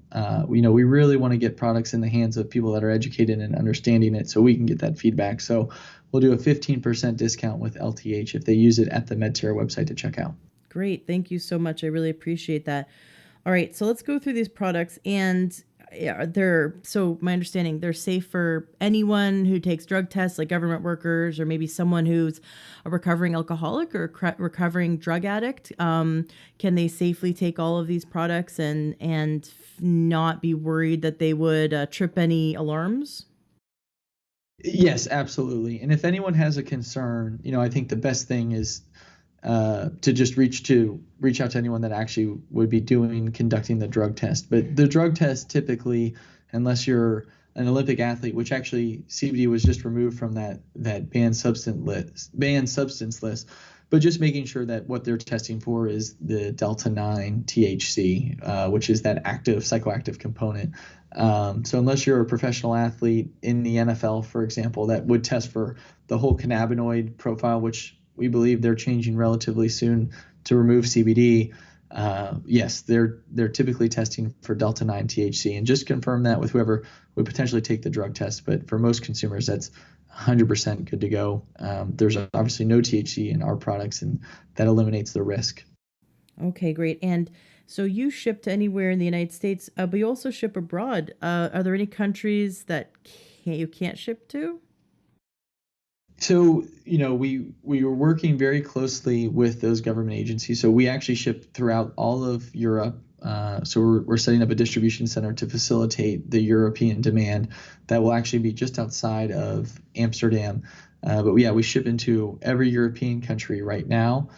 We cannot ship, unfortunately, to Canada, and it's not because Canada is against CBD. I think they're just protecting their domestic farmers and making sure that they're not facing international competition. And then we are shipping. We're the second CBD company, I believe, to receive a license to export into Japan. And so we're starting to work on getting the right regulations for the Asian markets as well as the South American markets. But if you're in Europe or Japan, you're certainly in luck, and hopefully that list is continuing to grow. Interesting about Canada. So I guess if you wanted to, if you got enough Canadian demand, you could open up another branch of your company in Canada and just use their hemp. That's right, and we're actually exploring that option as we speak. So yes, that would be the way to do it. You're exactly right. Very cool. Well, it is very exciting. You're at the forefront of an industry that is just in its infancy. This should be, 50 years ago we should have been having this conversation, but at least it happened, and I can't wait to see where it goes. So tell us about your products right now. Just give us the list of the different products and the benefits that people have seen with them. Sure. So the first product that we launched with was the tincture. So that, I think, is the most familiar form for everyone and when they think of CBD. So it's the CBD isolate, and then we blend it into an MCT oil blend that we derive from organically grown coconuts. The next kind of iteration of that were gel capsules. So people really enjoyed taking the tincture, but they wanted something that was a little bit more transportable or just simply easier to take. So we've concentrated that oil, and now we sell gel capsules that have 25 and 50 milligrams of CBD in them at those various strengths. From there, we've started really kind of playing around with including new ingredients with CBD, which is where we get really excited about. So we are selling a melatonin sleep tablet, so that has 25 milligrams of CBD and then also has melatonin in it. to aid with, falling asleep and supporting that healthy sleep cycle. We know, from the research that CBD actually is not, does not actually put you to sleep, but it can actually help you stay asleep. So the melatonin is effective in supporting that kind of kickoff of the sleep cycle, and then the CBD just kind of helps with just overall relaxed and just generally better rest. From there, we also have our topical cream, which has been a huge hit for athletes and those suffering from more kind of topically or locally based issues. And so that has arnica, menthol, and CBD in it, and we offer that in 2 different strengths. So there's a 250 milligram topical cream and then a 750 milligram topical cream that we sell. And then we've got some really exciting products that we're just about to launch in the next couple of weeks. We've got a monthly wellness supplement that's designed to help women through that special time of the month. And so we've got ingredients like cramp bark, dung quai, as well as CBD in that. And that's a supplement that you would take orally, as well as what we are referring to as the good morning pill. And that has B6, B12, tyrosine, theanine, as well as some CBD in it to kind of help you get started and kind of kick off your day and have kind of a calm energy, as opposed to the jitters that are typically associated with a lot of caffeine or coffee intake. And then finally, the product that I think I'm the most excited about is the Medterra Plus line, which we were talking about earlier. And that's actually in formulation as we speak, where we've taken a full spectrum CBD distillate, removed the THC, but kept everything else in it, and have put it into a tincture form. And it's got this really great natural kind of earthy taste with it that, all the other flavonoids and terpenes kind of blend in with the CBD, and people are really excited about that. And that really helps those that want the whole plant health. They call that forest floor. Forest floor, is that what it is? No, I watched a wine documentary once, and they were like, oak with hints of forest floor. And I look at my husband, we're both like, forest floor? Since when does the forest floor taste good? Yeah, that doesn't sound very appetizing. Yeah, forest floor. So when I take those tinctures, I'm like, the forest floor. Now, what did you take right before our interview to calm you down? Yes, so I took the highest strength Medterra Plus tincture. So we got some early prototypes in. And so that one's just been sitting on my desk, and I take it, every day at this point. And it's great. It really is. One of the things I think people notice with CBD is that, because it sometimes can be a much more gradual, right? Especially if they're thinking of a THC compound where it's, this immediate psychoactive effect.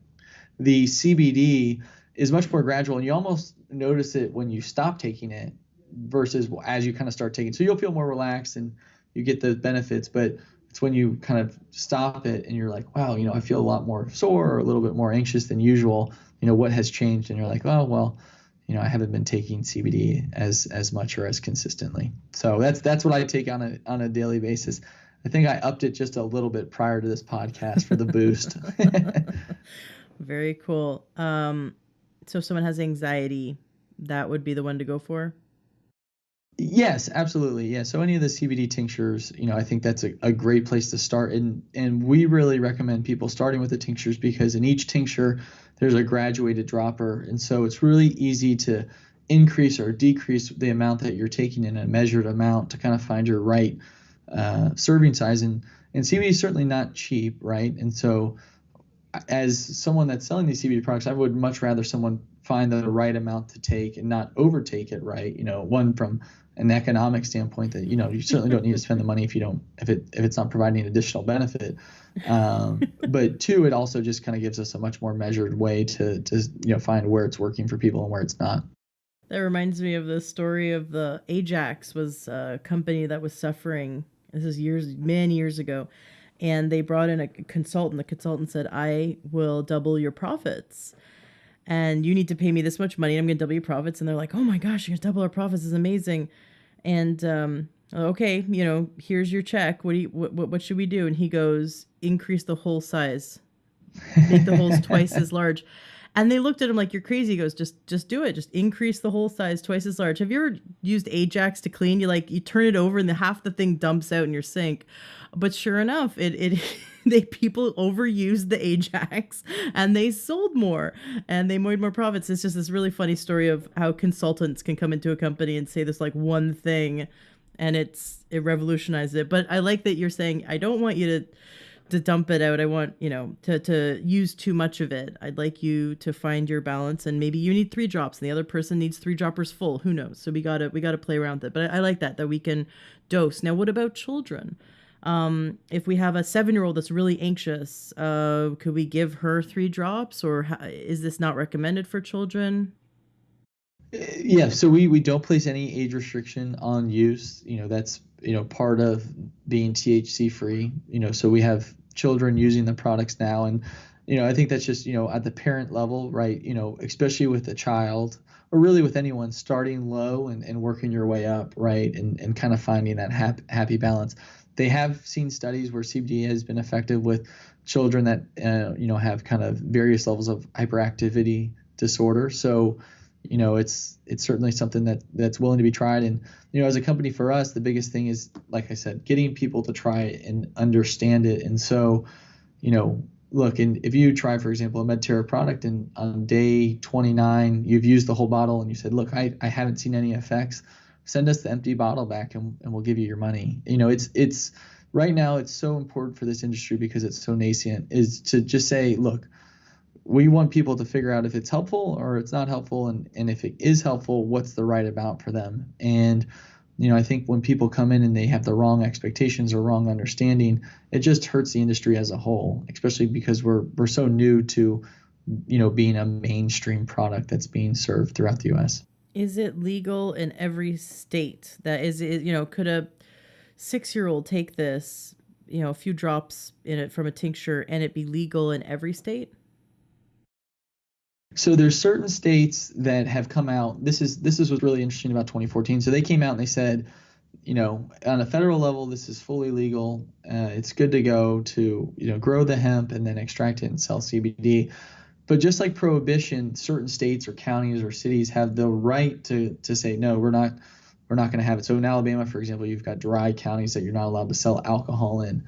Certain states have raised their hand, and what ends up happening is they raise their hand and say, look, we don't want to have CBD sold in this state, and that opinion is usually quickly overturned. No one's actually put into a state law that CBD is illegal. It's usually like the state attorney coming out and saying, no, we're not going to allow CBD, based on my interpretation of law, and that usually gets quickly overturned. So we saw that in Indiana. They came out and said, no, we're not going to allow this. And I think it was about a month or 2 months where they, based on the demand and the pressure, they reversed it. I believe Iowa right now is placing some type of ban on it, or a government official has come out and said, we're not going to allow it. We still ship to Iowa. So we ship to all 50. Every week we'll ship to at least one customer in all 50 states, just based on the demand. So we've continued to supply it, and until we hear otherwise, we're not. Like I said, there's been no formal government or state law that's been put in place to outlaw CBD. And until that happens, then we're going to move forward and press onward. I think with the 2018 legalization that we're looking at, any of those somewhat rogue government officials will probably change their opinion, obviously for the better, and it would be smooth sailing from that point on. And to help that, we want to go to that website to support hemp. What was that website That's again? Right. It's hempsupporter.com. That's right. Hempsupporter.com. We want to go there and have our voices be heard and help to support this 2018. Is it going to be on a ballot anywhere, or is it just within the Senate, or how does that work? Yeah, so it's right now as part of the 2018 Farm Bill. Just like they did in 2014, they've carved out a very special section for hemp. And it basically makes hemp permanently legal, is very clear on CBD extracts being legal for sale domestically and internationally, and just kind of cleans up a lot of the language that the research pilot program somewhat vaguely touched on, and makes it a lot more concrete. The way that the Farm Bill works is, so in the House, they pass their own version, and the Farm Bill touches on a lot of things just beyond hemp, right? food subsidies, subsidies for farmers, food stamp appropriation, it touches on a wide variety of things. Hemp is just one of the provisions that's within it. So the House passed a version that didn't have any hemp language, but the Senate version had very clear and very favorable hemp language. Right now, the House and the Senate have elected representatives to kind of reconcile the formal bill. And at that point, obviously everyone is pushing for hemp to be included in the unified bill, which it has. That part has passed. And now they're just deliberating on the other provisions. And once everyone agrees on the final formal 2018 Farm Bill and it gets signed, then that specific hemp provision also, goes live and makes hemp permanently legal. So it has to be signed by September 30th to continue those subsidies and provisions.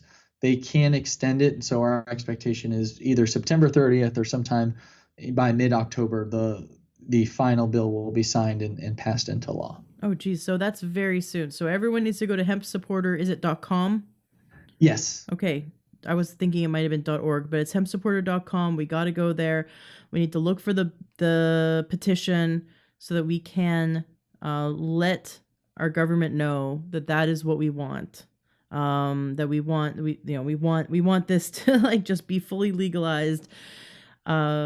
Because there's just so many benefits, and it's kind of ridiculous that it ever was illegal in the first place. As far as hemp goes, you know what I mean? It's just completely ridiculous.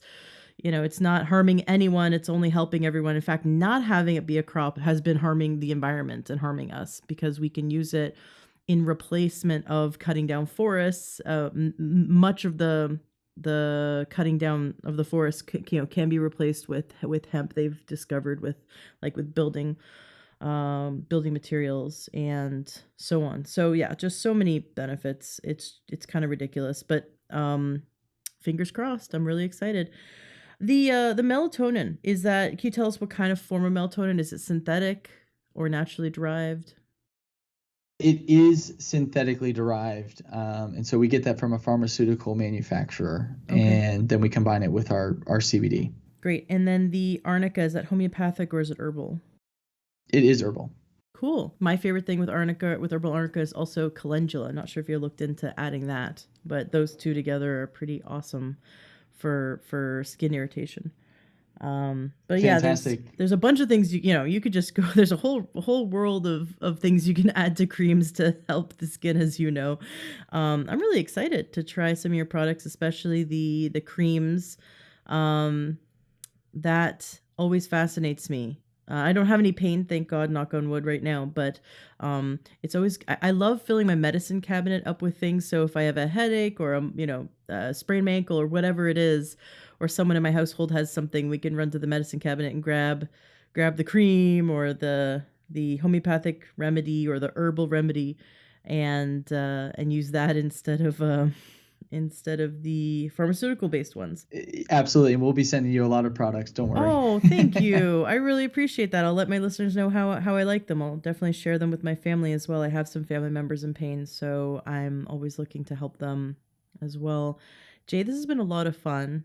You've been a great participant. I kind of challenged you a bit.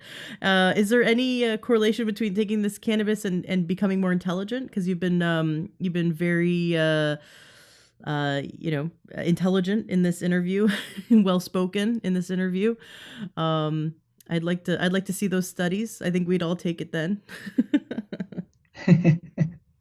Well, I really appreciate it. It's always good to have these discussions where we go really in depth, because I think the further we go into it and making sure that everyone is understanding it, not superficially, but the true meanings of how certain things have passed and come to be, and how we can make sure that we don't repeat those mistakes, and also how it can impact their daily lives is really important to us. So thank you for asking those questions, and certainly like being challenged. And the intelligence comment I will be sure to relay to the other co-founders of Medterra.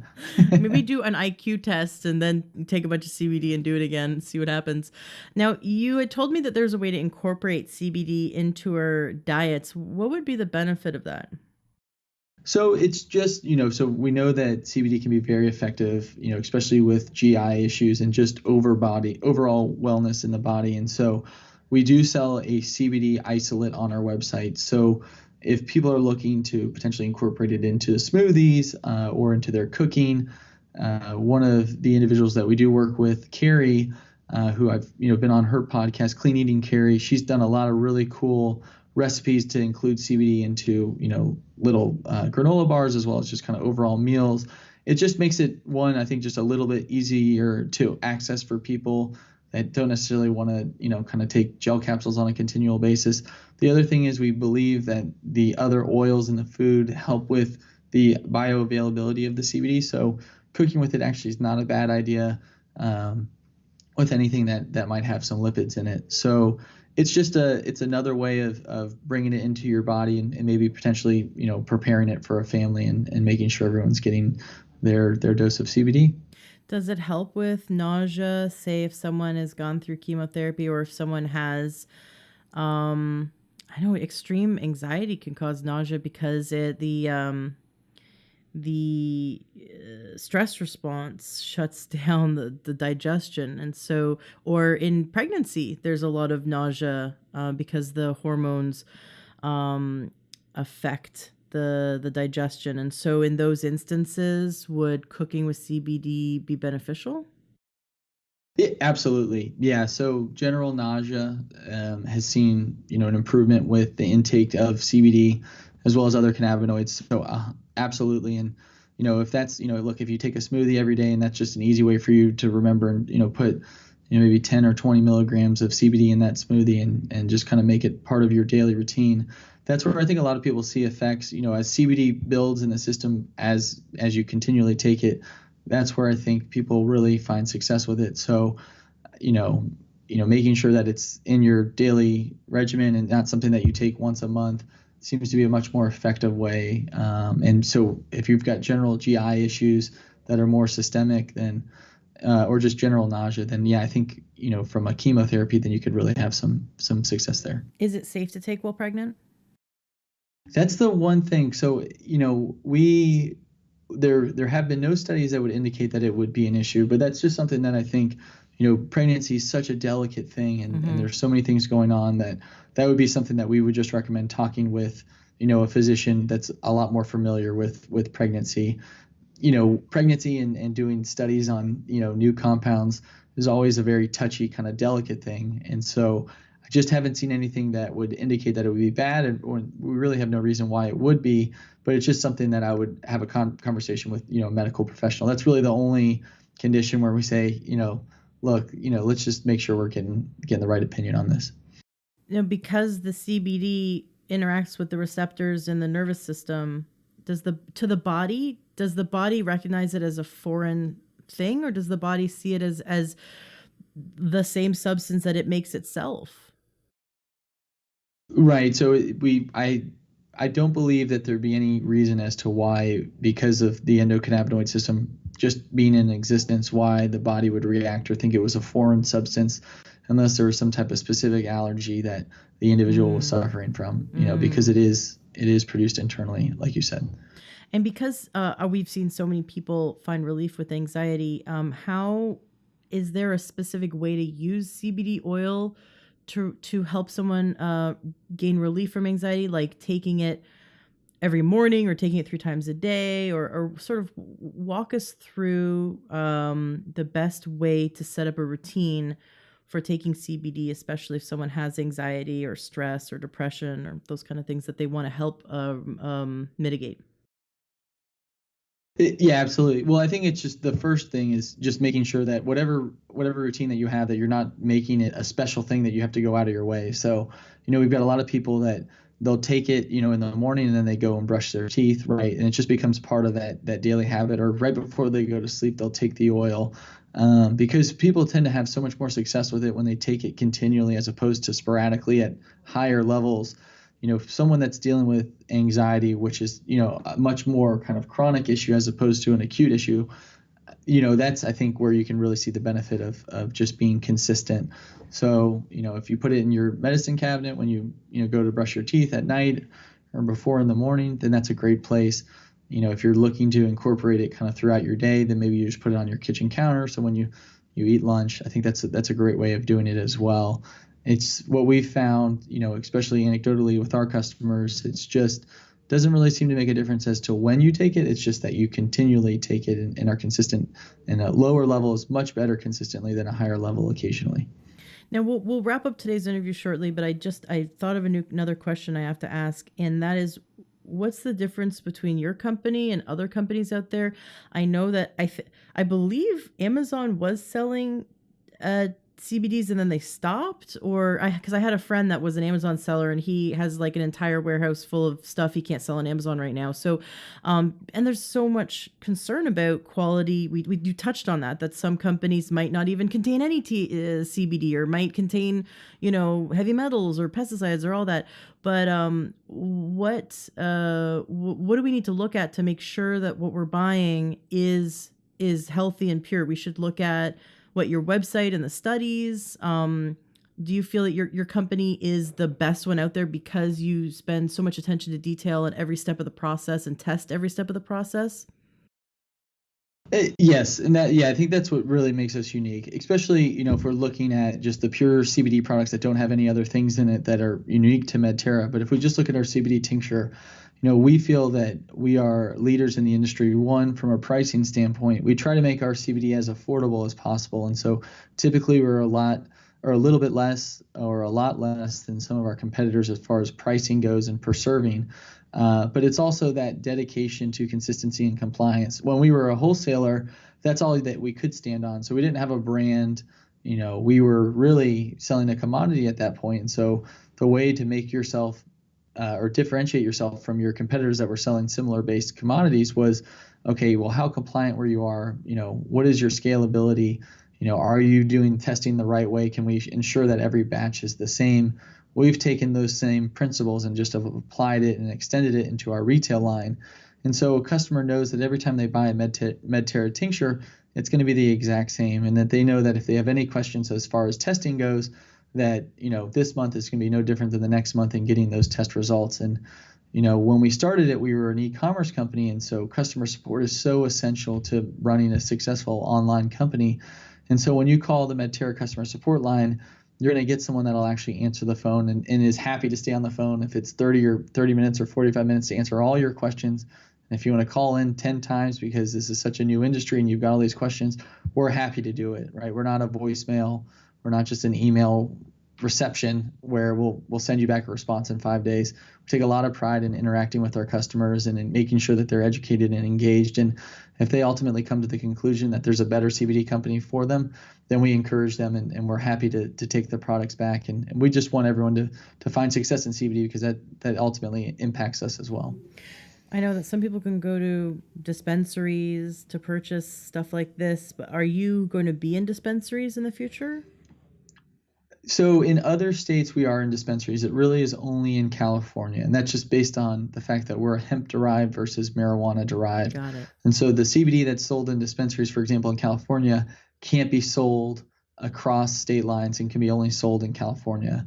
So as a company that, we're in all 50 states and are selling internationally, that's obviously something that we couldn't change course on. And we had to cater to a much larger audience than that. So it is unfortunate that we're not in those medical dispensaries, but for I think our general consumer base, it's obviously better. But a dispensary in the state of Washington, for example, could sell your CBDs? Yes, I actually believe we're in a fair amount of Washington dispensaries. Oh, very cool. But the easiest way would be to go to the website and use the coupon code LTH to get 15% off, and also give you guys a call and have a nice chat with one of your people and berate them with wonderful questions. That would be my recommended route, 100%. Nice. Make sure you call in. That's the biggest thing, because once you're educated, then you know what to expect, and that just makes you a much better consumer and a much better experience. Have you seen or have you heard of that taking CBD actually helps to reduce addiction? I know one of the people I interviewed about this. He said that those who feel addicted to pot, and I know that it's a controversial topic because people go, well, there's nothing addictive in pot, but people do find themselves kind of stuck to it. craving it, wanting it. And when we take CBD, because it floods the neurology with these cannabinoids, people have seen anecdotally that their craving for, their desire for smoking pot goes significantly down because their body's sort of need is saturated. Have you heard of this?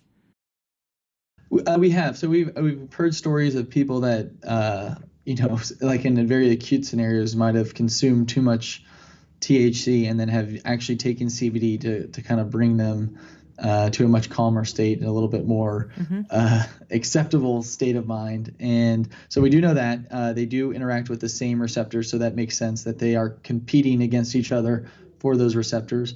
And then from an opioid standpoint, they also kind of trigger the same receptors in the body and kind of have similar mechanisms of action. And so we have seen people that have taken CBD that were potentially addicted to opioids or looking to maybe reduce their opioid intake. That's just one thing you've got to be really, really careful with and working with a physician, because obviously withdrawing too quickly can actually have some pretty serious health implications if you've been taking these opioids for a significant amount of time. So yes, we have seen the potential, and there's a fair amount of research showing that CBD could be really effective in helping these individuals that are addicted to these various compounds. There's something to be really careful with. But from a marijuana standpoint, yes, we do know that people usually keep their CBD kind of ready in case they might have consumed a little too much. Yes, I have heard of that as well. So if someone's ate too much brownies or something, then now they're too high, they can take some CBD tincture, and the CBD then sort of steals the place of the THC in the brain and calms the person down. I actually did interview a doctor who helps patients with cannabis. And she's in California as well. And so it's interesting that you mentioned that it's not dangerous for someone who's on opioids to take CBD. It's dangerous for them to take CBD and then just stop the opioids altogether, without sort of slowly getting off of them with the assistance of their doctor, because that's what's dangerous. Not taking the CBD is dangerous. It's dangerous to stop cold turkey some medications, is what you're saying. Yeah, exactly. Yeah, Okay. Because they compete. So even if, one of the concerns is too, we have people that are taking a fair amount, and if they don't, let's say they're not even weaning themselves off and they start taking a significant amount of CBD, then the body, those actually could compete with the opioids and create some issues. So we have people that, are taking specific painkillers that are doing that. We actually had a really interesting story. A lady called in and was saying, I'm having nervousness and shakes and sweating.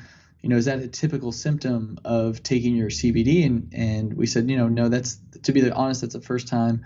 You definitely should talk with your physician. And what we ended up finding with the physician was that, yeah, she had actually quit cold turkey and was having withdrawal symptoms, which, is very dangerous. So, you've got to do this in a measured way, because the consequences can be very real. So the CBD was so effective at eliminating her pain that she stopped taking her pain meds.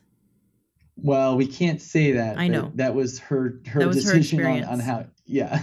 Yeah, I get it. Jay, thank you so much for coming on the show. This has been great. Is there anything that you'd like to say to wrap up today's interview, or anything I didn't cover that you really feel the listener should know before we wrap up today's interview? No, Ashley, I have to commend you on taking such a wide approach and really touching all these topics. It's exciting that the general public is finding interest in this and educating themselves. And if anyone has any questions, I would just say just be happy to reach out to us at support@medterracbd.com, and we'll answer any questions you need, or give us a phone call.